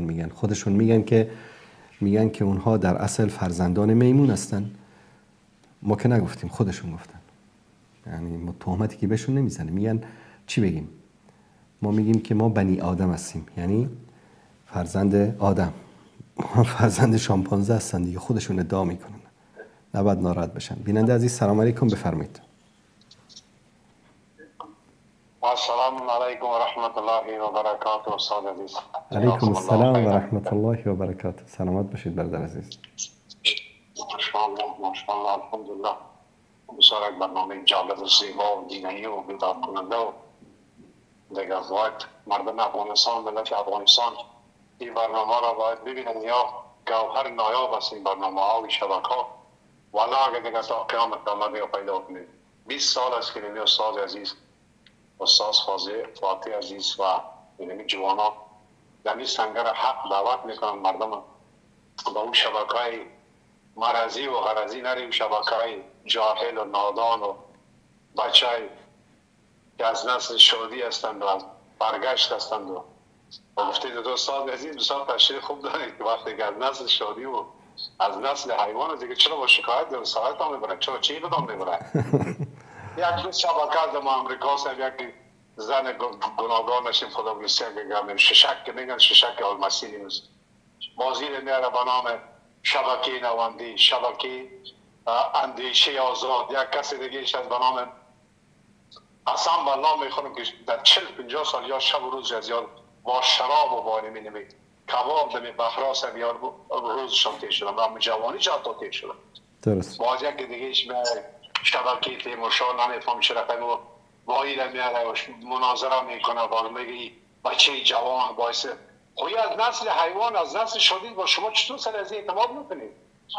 یعنی مردم ما را ببینید که چقدر سر واقعا که من امروز تحقیق که میکنم استاد عزیز این که هر کشوری که سر ما میآید ما را میزنن به خاطر اینی که مثل که همین سیغه موقت از این روافض است. همین کشورهای ما متشده فعلا دولت‌های موقت از هیچ نه یک دولت رسمی داریم نه رئیس جمهور، همه چیز موقت به خاطر شناخت ما مردم اکثرت ما اینیمت از علم و از معرفت و از دین و از خدا دور مونده ایم استاد عزیز. دقیقاً مثل یک چیز است در 20 سال مردم ما و شما را ببینید که در دعوت شما همیشه مثلا به طرف حق بوده، چه با روافض چه با مشرکین چه با اسلام ستیزا همیشه نتیجه داد. الحمدلله ببینید چقدر با زبان و با دعوت مبارک شما چقدر شیعه هدایت شدن، چقدر شیعه از شرک برآمدن، چقدر کلمه شهادت خواندن و این شبکه را ببینید و برادر و افغان مسلمان و افغان مؤمن از خدا بترسید. در اون شبکه مرضی و غرضی و بیدین و اسلام ستیز و گستاخ یک دفعه باشه رافضی است، یک دفعه مجوسی است، یک دفعه سر احادیث شریف تاخت و تاز داره دیگه در سر قرآن عظیمشان. ببین راه و جهت و اندیشش غلط است از خداوند نمود شرماندهش میان یک از بین احادیث یک حدیث انتخاب میکنه با نه اولش هم میخوان نه آخرش هم مثل روافض کنه. این رقمی خدا میشه مناظره داره بیا به استاد عزیز بیا اگر تو یک 5 دقیقه دانستی ما تسلیمت میشیم تماما تسلیم تو کاوش نواندیش و نسل شادی میشه. از نسل شادی هستی از برو به طرف اونمو داروین برو دیگه. وقتی که تو پیدا به داروین هستی رو به انسانیت چه خلاص شدی؟ داروین میگه انسان از نره برو پیدا به خلاص ما تو به اسلام و با قرآن و با خدا و با رسول چه ارتباط داری؟ فرگشت برو با طرف فرگشت برو استاد. الله یمتعال کنه. دور از شما استاد عزیز، دور از شبکه توحیدی، دور از شبکه دعوتی که قرآن و سنت با مو خدایی که مرا پیدا کرد اکثریت شبکه افغانی کلی از یا بی سواد جاهلتری تو انترنشنل شدی تو یک حیران میمونی که کلام مردم های بی سفید شب و روز تعصب سر زبان سر قوم سر از چه رقم ملت هست دیگه از برای خدا شاب شد بیدار شوید. قوم پرستی 20 سال از این استاد میشه قوم پرست زبان پرست مسلمان نیست. آیت قرآن براتان حوادیث میرم باز میرم والا قوم یک دیگه از نام دکتر فرید نشم شاید رو بشنسی استاد. بله دیدم برنامه 20 سال 40 سال از گفای حرفای تکراری است. تمام حرفای میگه هیچ کامی برتری دار هیچ مذهب هیچ نه سنی بر شیعه برتری دارد اکثریت از اینه به 20 سال شد علما این برنامه شب شروع میشه باور که تا که نام خانم اسم خانم خدا نگیره اون برنامه هم شروع نمیشه. بله درست. الله یمتعال احسان کنه برادر. الله یمتعال احسان کنه. خدا سلامت شما را هم که بچه مهربان و بچه عالم شب و روز زحمت کشید درس خواندید پانتون خواندید اسلام یاد گرفتید الحمدلله امروز و مردم را یاد میدیم، هم از شما یاد گرفتیم با خدا مسئله توحید و مسئله شرک الله و به الله قسم میخورم از شما شبکه ها یاد گرفتیم. الله مخلص. سلامت باشید.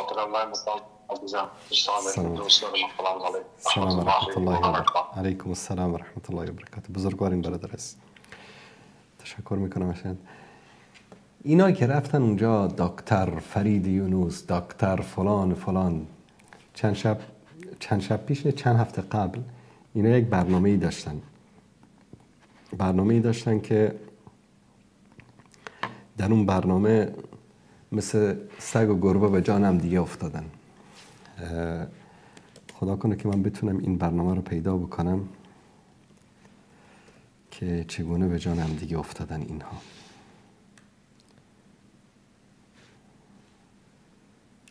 بله سلام علیکم، بفرمایید. علیکم و رحمت الله. علیکم السلام و رحمت الله و برکاته. شده میدونم نفرستم یه چی رو فهمم از شما پرسان شدم. خیلی ایران کو به همه معلوم و خود تاجیکستان هم تا اون درجه که من میدونم مردم اگرچه قوانین اسلام تا اون حد زیاده رعایت نمیکنن و مثل اینکه نماز هم شاید اکثر مردم نخوانن، ولی تا این اندازه که در افغانستان میبینم که مردم از دین خارج شده ایستادن و این اندازه سببش رو من نمیتونم که در چی باشه. این رو میخواستم از شما فهمم. والا ای که میگن که مردم از دین دارن خارج میشن، کی گفته این رو؟ کی مثلا از دین خارج میشه؟ اینایی که اکثرا مثلا در شبکه ها درست مثلا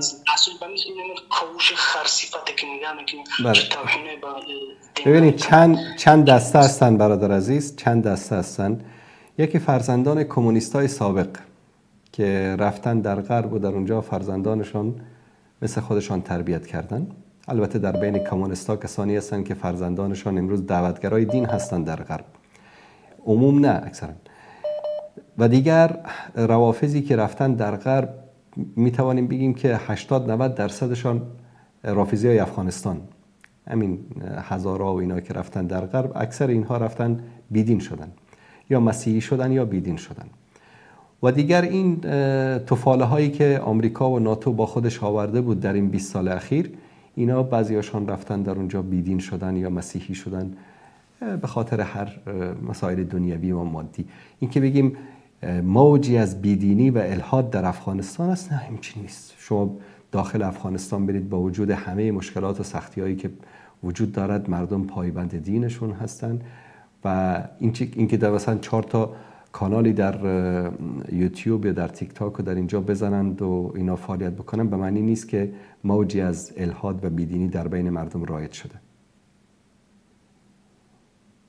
یعنی که شخصانی که بیرون از خارج از افغانستان میشن دیگر شاید به خاطر اونی که در نزد مردم غرب با احترام باشن و من نمیفهمم کم رای باشن، به همین خاطر فکر میکنم. بله ببینید برادر عزیز، اینا مثلا در کجاها میان گپ میزنن.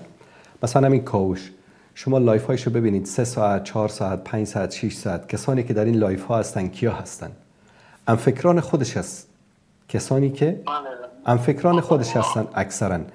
بعد از بعضی از بچه هایی که به اصطلاح میرن با حماس و با شوق میخوان که از دین دفاع بکنن، معلومات ندارن، اطلاعات ندارن. هدف ما از بیان کلیپ ها و پخش بعضی از شبهات این شخص این است که ما به این جوان ها بگیم که اینها حرفی برای گفتن ندارن. اگر مرد هستن جرأت دارن بیان در برنامه زنده زنگ بزنن، شبهه مطرح بکنن تا من بهشون پاسخ بدم. چرا به برنامه من مثلا زنگ نمیزنن؟ چرا به برنامه استاد فاتح زنگ نمیزنن؟ چرا به برنامه استاد احراری زنگ نمیزنن؟ چرا خودشان میرن برنامه درست میکنن و هر چی که دلشان خواست بگن؟ و دیدید که من اینجا در یک کلیپ حدود 1 دقیقه 2 دقیقه چند تا دروغ گفت. بله حتی استاد این سگا رو در برنامه‌شون اگر اشتراک میکنی سخن به تنا نمیگذارن. بله دقیقا. الله جزاکم خدا نکنه که سلامت باشید. تشکر شما. چند هفته قبل یک برنامه‌ای داشتن، همین روشنفکران به اصطلاح دکتر فرید یونس بود و حبیب اوتکی و مسکینیار، شخصیت های معروف هستند در غرب در بین افغان ها. باور کنید که حالا این دکتر فرید یونس میخواد که رئیس جمهور حکومت جلاوطن افغانستان شود، یعنی دزدای سر گردنه جمع شدن، سیاف و محقق و احمد مسعود و امینا یک حکومت میخوان تشکیل بدن. بعد رئیس جمهور این حکومت کی است؟ این آقا. دوستان عزیز بعضی از صحبت‌هایی را اخلاقی را ببینید. دنیا نیستم از نگاه ناسیونالیسم و ملیت‌گرایی من دیگه تابعیت افغانستان ندارم. قسمی که شما میفهمید من از یک ژورنالیست بسیار زبده ما در بیرون مرزی که در امریکا تنها اسرائیل حق داره که دو تابعیت داشته باشه، دیگه کشورها دو تابعیت ندارن. می‌بینید؟ اما یک تابعیت خود از دست میتن، امریکایی شدن. یک گپ دیگه این که و ما همیشه گفتیم که ما یک مسلمان هستم و بر من اسلام بسیار زیاد اهمیت دارم. از خلیلزاد چی بوده؟ نه، وقتی که از خلیلزاد دفاع میکنی یک پشتون است، وقتی که از طالبان دفاع میکنی اونا پشتون هستن. دلیل چی میگی؟ تو از یک قوم متلهجن دفاع میکنی، دلیل چی داره؟ گوش بگی کمدان کن جوزف. آقای اوتکی اجازه بدین من بایس برادرتان که مثلا بله تعلیمات داره مورد امر محمد رسول خدا خادم خود است که امر سلیم شاهد مصاحبه کرده دیگه شما خود تو بچه بگویم مخکل در موجود حکومت یک دستگاه با جناب اوتکی رد میکنم حاکم است ریروچ با موقع افغانستان میرم کامرا میدی برما آیا اینا زنا و دختران سوال دیگه چیز است استفادهش بعضی کلمات میگیم اون یک چیز دیگه سوال کنم میکنه از خلیلزاد خائن دفاع گزینه خود شماست. من فرید یونس هستم. این به اصطلاح 3 نفر اینا خبرنگار هستن و دکتر هستن و فهمیده هستن و روشنفکر هستن. دوستای برنامه رو ببینین به عنوان مناظره فوق جنجالی 3 خبرنگار برجسته کشور، نبیل مسکینیار، حبیب اوتکی، فرید یونس. بعد از اون میفهمین که اینایی که میخوان مثلا حکومت جلاوطن تشکیل بدن چه انگل هایی هستن و چه بیمارهای روانی هستن. الله المستعان. آقای صبوری بفرمید. من زیر بار گپ کسی نمیرم. آقای صبوری بفرمید.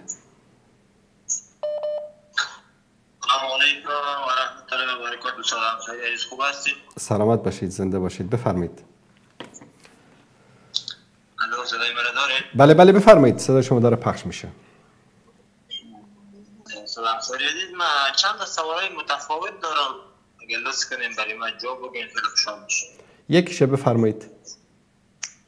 بله، اولش همین که در جایی که ما زندگی میکنیم اصلا بعضیا میگه ذات یک نفر بعد از آیا برای بربودن یعنی ذات یک انسان ربطی به این داره که اون نفر در آینده میخواد آدم خلافکاری شه و آدم خوبی شه؟ آیا ذات دیگه کدام نقشی داره؟ این سوال اول نفر. سوال دوم حالا میپرسم که جواب داده شو بعد بپرسم.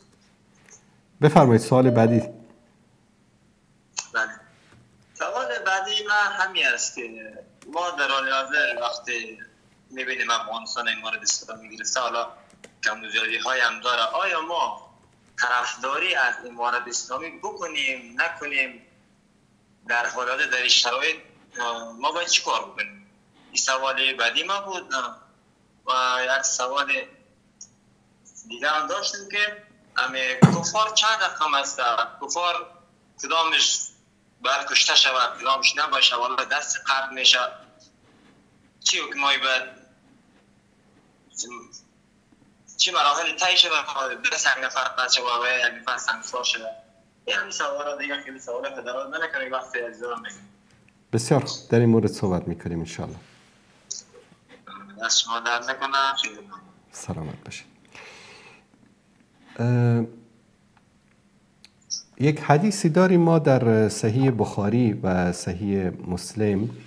رسول الله صلی الله علیه و آله و سلم میفرمایند که تجدون الناس معادن، انسانها را شما مانند معدنها خواهید یافت. مثلا معدن لاجورد داریم، معدن طلا داریم، معدن نقره داریم، معدن زغال سنگ داریم، معدن آهن داریم، معدن آهک داریم، معادن مختلف است. معدن الماس داریم، قیمت ترین چیز، و معدن آهک داریم، ارزان ترین چیز. در ادامه میفرمایند خیارهم فی الجاهلیه خیارهم فی الاسلام اذا فقهوا. بهترینشان در زمان جاهلیت بهترینشان در اسلام هستند اگر که فقه داشته باشند، فقاهت داشته باشند، درک داشته باشند.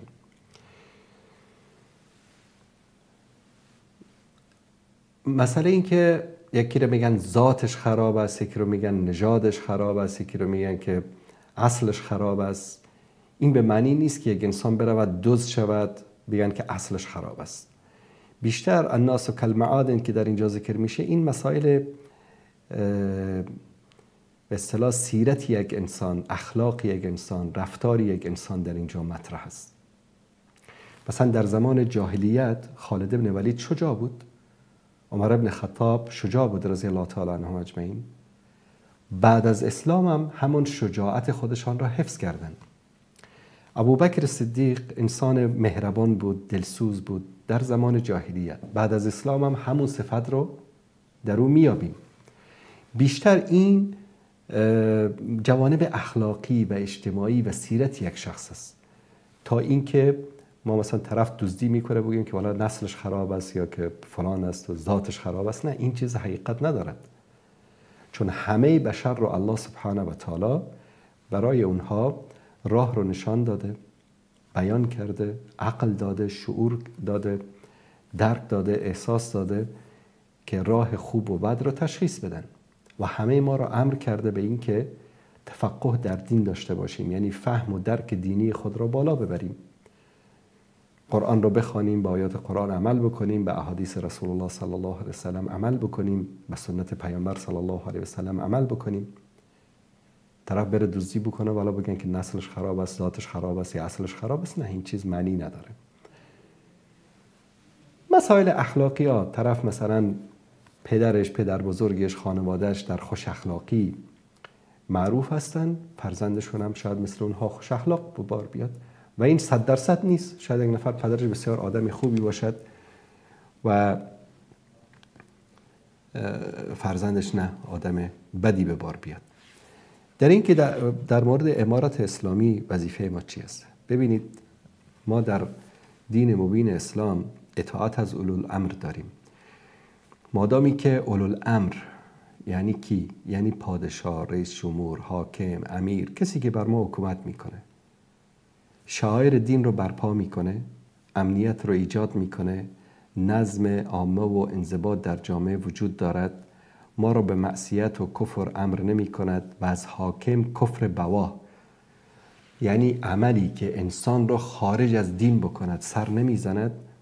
وظیفه مسلمان این است که بشنود و از آنها اطاعت بکند. این حکم شریعت است. ربطی هم به این نداره که بالا اسم دولت امارت اسلامی باشد، جمهوری اسلامی باشد، پادشاهی باشد، در هر حکومتی که، چون ما بارها در برنامه مختلف گفتم، ما در هیچ جایی از قرآن و سنت برای ما شکل ظاهری یک حکومت بیان نشده. مثلا در هیچ جای به ما گفته نشده که اگر حکومت جمهوری بود قبولش کنید، امارت بود قبول نکنید، یا امارت بود قبول بکنید، جمهوری بود قبول نکنید، پادشاهی رو قبول بکنید، امارت رو قبول نکنید، یا امارت رو قبول بکنید، پادشاهی رو قبول. این اشکال ظاهری حکومت ها هیچ در قرآن و سنت در مورد این بحث نشده. برای ما ویژگی های یک حکومت مهم است در اسلام. اسلام همیشه قرآن و سنت و اذا حکمتم بین الناس ان تحکموا بالجمهوریه، بالاماره، بالملکیه نگفته این رو، ان تحکموا بالعدل. همیشه ویژگی ها رو روش بحث شده: عدالت، مساوات، اخوت، برادری، تحکیم شریعت الهی، حکم بما انزل الله. فمن لم يحكم بما انزل الله فاولئک هم الفاسقون، در جای دیگه کافرون. پس حکم بما انزل الله، عدالت، مساوات، برابری، شایسته سالاری، اینها ویژگی های حکومت اسلامی است. شکل ظاهری یک حکومت مهم نیست، در حالی که اصل در دین خلافت بر اساس منهاج نبوت است. الگوی ما در حکومت اسلامی که مورد تایید قرآن و سنت است 30 سال خلافت خلفای راشدین است. اما آیا بعد از خلفای راشدین، بعد از 30 سال حکومت هایی که آمدن، آیا اسلام اینا رو رد میکنه؟ نه. رسول الله صلی الله علیه و سلم در حدیث صحیح میفرمایند که خلافت بر منهاج نبوت 30 سال است، بعد از او ملوکیت میاد و بعد از او ملک غصبی میاد، یعنی کسانی که با زور، با جبر بر مردم حکومت میکنن. صحابه وقتی میپرسن یا رسول الله چیکار بکنیم اگر همچین زمانی رو دریابیم، میگن بشنوید و اطاعت بکنید، مادامی که اونها چیکار میکنن؟ از الله و رسول اطاعت میکنن در امور مسلمان ها. مثلا یک پادشاه فاسق از فاجر از هر جرم و جنایت شخصی که داره به ما مربوط نیست، مسئله شخصی خودش است. اما در بین مردم شریعت پابرجاست، عدالت پابرجاست، احکام دین پابرجاست. کسی رو از احکام دین و شریعت من نمیکنه. عبادت ها رو با آزادی میتونید انجام بدید. در جامعه نظم هست، امنیت هست. در اون صورت بغاوت کردن، جنگ کردن در مقابل همچین حکومتی جایز نیست. یک کمی واضح بگیم، آیا امروز مثلا امارت اسلامی یا حکومت طالبان دخترها رو نمیمانه که مثلا درس بخوانن؟ آیا ما بریم بر علیه این حکومت جهاد بکنیم، جنگ بکنیم، شورش بکنیم، امنیت جامعه رو به هم بزنیم؟ در هیچ جای دین این رو نگفته. این وظیفه علما است، وظیفه مردم است با نصیحت، با خوبی بیان بکنن، در جایی که نیاز باشه و حتی با تندی بیان بکنن که طلب علم فرض است بالای هر زن و مرد مسلمان، نیاز جامعه است. اما بیاییم ما مثلا یک گروه مسلحانه تشکیل بدیم، شروع کنیم جنگ کردن. کشتن یک نفر مسلمان، کشته شدن یک انسان بیگناه، خراب شدن یک خانه، قطع کردن یک درخت، کشتن یک حیوان، اگر ما سببش بشیم در نزد الله سبحانه و تعالی جرمی است نابخشودنی. خیلی از مسائلی بوده که در طول این 3-4 سال حل شده و امیدواریم که اینها از این عنادشون بیان پایین و این مسئله را هم حل بکنن. این مثل یک خاری در گلوی همه مردم جهان و مسلمانان و همه مانده که بابا جان مسئله تعلیمی زنهاست، دختراست، این را هم آزاد بکنید. در دین هیچ مشکلی وجود ندارد با این. و من تعجب میکنم بعضی از منتسبین به طالبان در کامنت ها و پیام هایی که برای ما میفرستن رکیکترین کلمات، زشترین دشنام ها رو می نویسن که ما ملاهای خود ما از شما بهتر میدانن. ببین، خطاب به همه اینها و کسانی که همچین فکری دارن میگم که این مملکت ملک شخصی فلان ملا و فلان عالم و فلان مدرسه و فلان شخص نیست. مردم اسیر شما نیستن. شما را الله سبحانه و تعالی برای خدمت به این مردم این امانت رو دست شما سپرده. به امانت خیانت نکنید. تعلیم حق مسلم هر مرد و هر زن هست. ضوابط شرعی، اختلاط، فسق، فجور، فساد، زنا، فحشا، بی‌حجابی، اینا رو منع بکنید. هیچ کس با این مخالفت نمیکنه. مخالفت با تعلیم به بهانه‌ای که فسق و فجور و اختلاط وجود داره، فسق و فجور و اختلاطی که من در برنامه قبلی هم ذکر کردم در بازارها امروز وجود داره، هزاران مرتبه بیشتر از فسق و فجوری است که در مدارس شما ادعا میکنید. و این یک بهانه‌ای هست. متاسفانه هستن بعضی ملاهایی که کلا قائل به این نیستن که اصلا زن درس بخوانه و این یک فکر تحجری است، یک فکر قرون وسطایی است، یک فکر عقب مانده است، ربطی به دین نداره، یک فکر قبیله‌ای است، یک فکر قومی است، ربطی به دین نداره. دین مبین اسلام مخالفتی با تعلیم و تربیه زنان و مردان ندارد. مسئله دیگری که دوست عزیزمون در مورد کفار بیان کردن، عموما کفار سه نوع هستن. یکی کفاری هستن که کفار حربی هستن.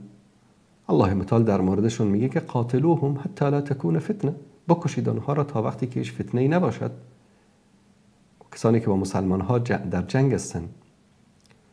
اذن للذین یقاتلون بانهم ظلموا، خداوند اجازه داده به جنگجویان، به مبارزین، به مجاهدینی که بجنگن با کسانی که بر آنها ظلم کردن. طرف میاد وطن تو میگیره، اشغال میکنه، بهت ظلم میکنه. الله متعال جهاد رو مشروع قرار داده که تا تو در مقابلش بجنگی، بکشی آنها رو مادامی که متجاوز هستن. گروه دیگر سر جنگ با مسلمان ها ندارن، دشمنی با مسلمان ها ندارن، میگن شما به دینتان ما به دین ما. روابط حسنه هم دارن، تجارت میکنن، روابط سیاسی دارن، رفت آمد دارن. الله متعال در مورد آنها میفرماید که لا ینهاکم الله عن الذین لم یقاتلوکم فی الدین ولم یخرجوکم من دیارکم ان تبروهم و تقسطوا الیهم. خداوند شما رو من نمی کند از این که با کسانی که با کفاری که شما را از شهرهایتان اخراج نکردن، با شما نجنگیدن، که شما با آنها نیکی بکنید، با آنها نیکی بکنید، با آنها با عدالت برخورد بکنید، با آنها تجاوز نکنید، تعدی نکنید. این گروه دوم. گروه سوم آن عده از مسلمانانی هستند که به آنها به کفاری هستند که به آنها اهل ذمه میگن. اونها در سایه نظام اسلامی زندگی میکنن. مثلا به طور مثال در شهر بلخ مثلا فتح شد توسط مسلمان ها، عده مسلمان بودن، عده مسلمان شدن، عده بر کفرشان ماندن. اسلام هیچ کس رو مجبور به مسلمان شدن نمیکنه. اگر در تاریخ همچین چیزی رخ داده این امر اسلام نبوده، تصرف فردی افراد بوده. لا اکراه فی الدین، هیچ جبر و اجباری در قبول کردن دین اسلام وجود نداره. این آیه را بعضیا میگن لا اکراه فی الدین یعنی نماز نخوان، روزه نگیر، هر غلط دلت خواست بکن، لا اکراه فی الدین. نه اینطوری نیست. لا اکراه فی الدین برای کفار است. کافری که در یک کشور اسلامی زندگی میکنه، خارج از سرزمین است، تو حق نداری رو مجبور به اسلام بکنی. اینها رو بهشون میگن اهل ذمه. اهل ذمه حق و حقوق خاص خودشون رو دارن، جزیه میپردازن. جزیه مقدار پولی است که مثل مالیات. چند روز پیش با یکی از این ملحدین بحث میکردم، گفت این چیه که باید کافر به مسلمان جزیه بده؟ گفتم فرزند میمون، خودت مثلا در آلمان زندگی میکنی، در آمریکا زندگی میکنی، در بریتانیا زندگی میکنی، از 25% تا 40% مالیات میدی. هر ماه مثلا $1000 اگر درآمد داشته باشی، $400، $300 بر حسب هر کشور، $20، $25، $250، $300، $400 بعد از حقوقت رو به دولت مالیات بدی. شما همه تان در غرب دارید به دولت جزیه میدید، اسمشو گذاشتن مالیات. سربازی هم میری، به مملکت هم خدمت میکنی و شهروند درجه 2 و 3 هم محسوب میشی. حالا در بعضی کشورها شاید این تفاوت ها نباشه، اما تبعیض هست. آخرش هم از حقوقت 30% شو دولت به عنوان تکس میگیره ازت.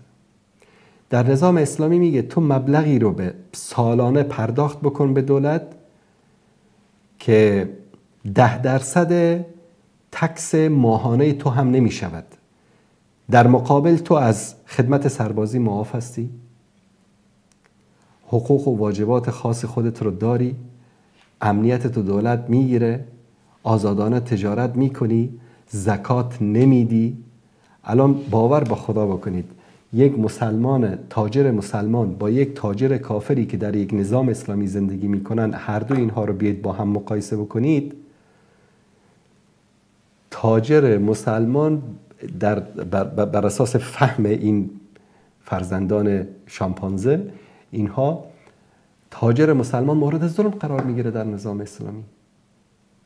این بیچاره باید عشر خودشو بده، زکات خودشو بده، نمیدونم 1001 چیز دیگه داره، اما اون یکی نه، جزیه خودشو میده، کار خودشو میکنه. پس اگر بر اساس نظام اسلامی ببینید، اهل ذمه کسایی هستن که در ناز و نعمت در سرزمین اسلامی زندگی میکنه. این تاجر مسلمان نفیر عام بشه باید شمشیر بگیره بره در جنگ، اما این ذمی در خونش میشینه کیفشو میکنه. اهل ذمه به اینا میگن. و رسول الله صلی الله علیه و سلم در حدیث میفرمان که کسی که یک ذمی را، یعنی یک کافری که در سایه حکومت اسلامی زندگی میکند را بکشد، بوی بهشت به مشامش نمیرسد، در حالی که بوی بهشت از مسافت چنان و چنان به بینی انسان ها میرسد. اینم در مورد سوال سوم شما، انشاءالله که همه سوالاتتون رو پاسخ داده باشم. خب دوستان عزیز و بزرگوار،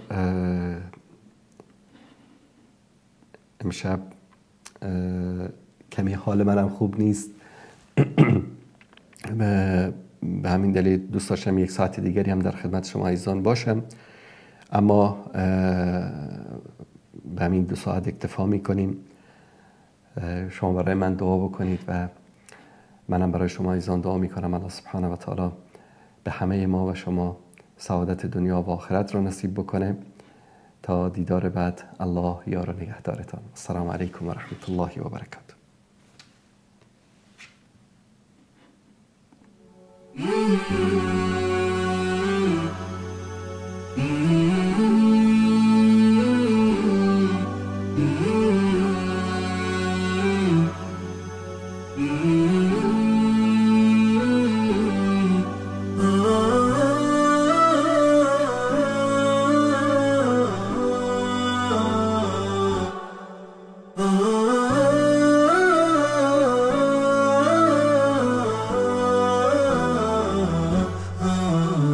نداء الحق صوت قد شجاني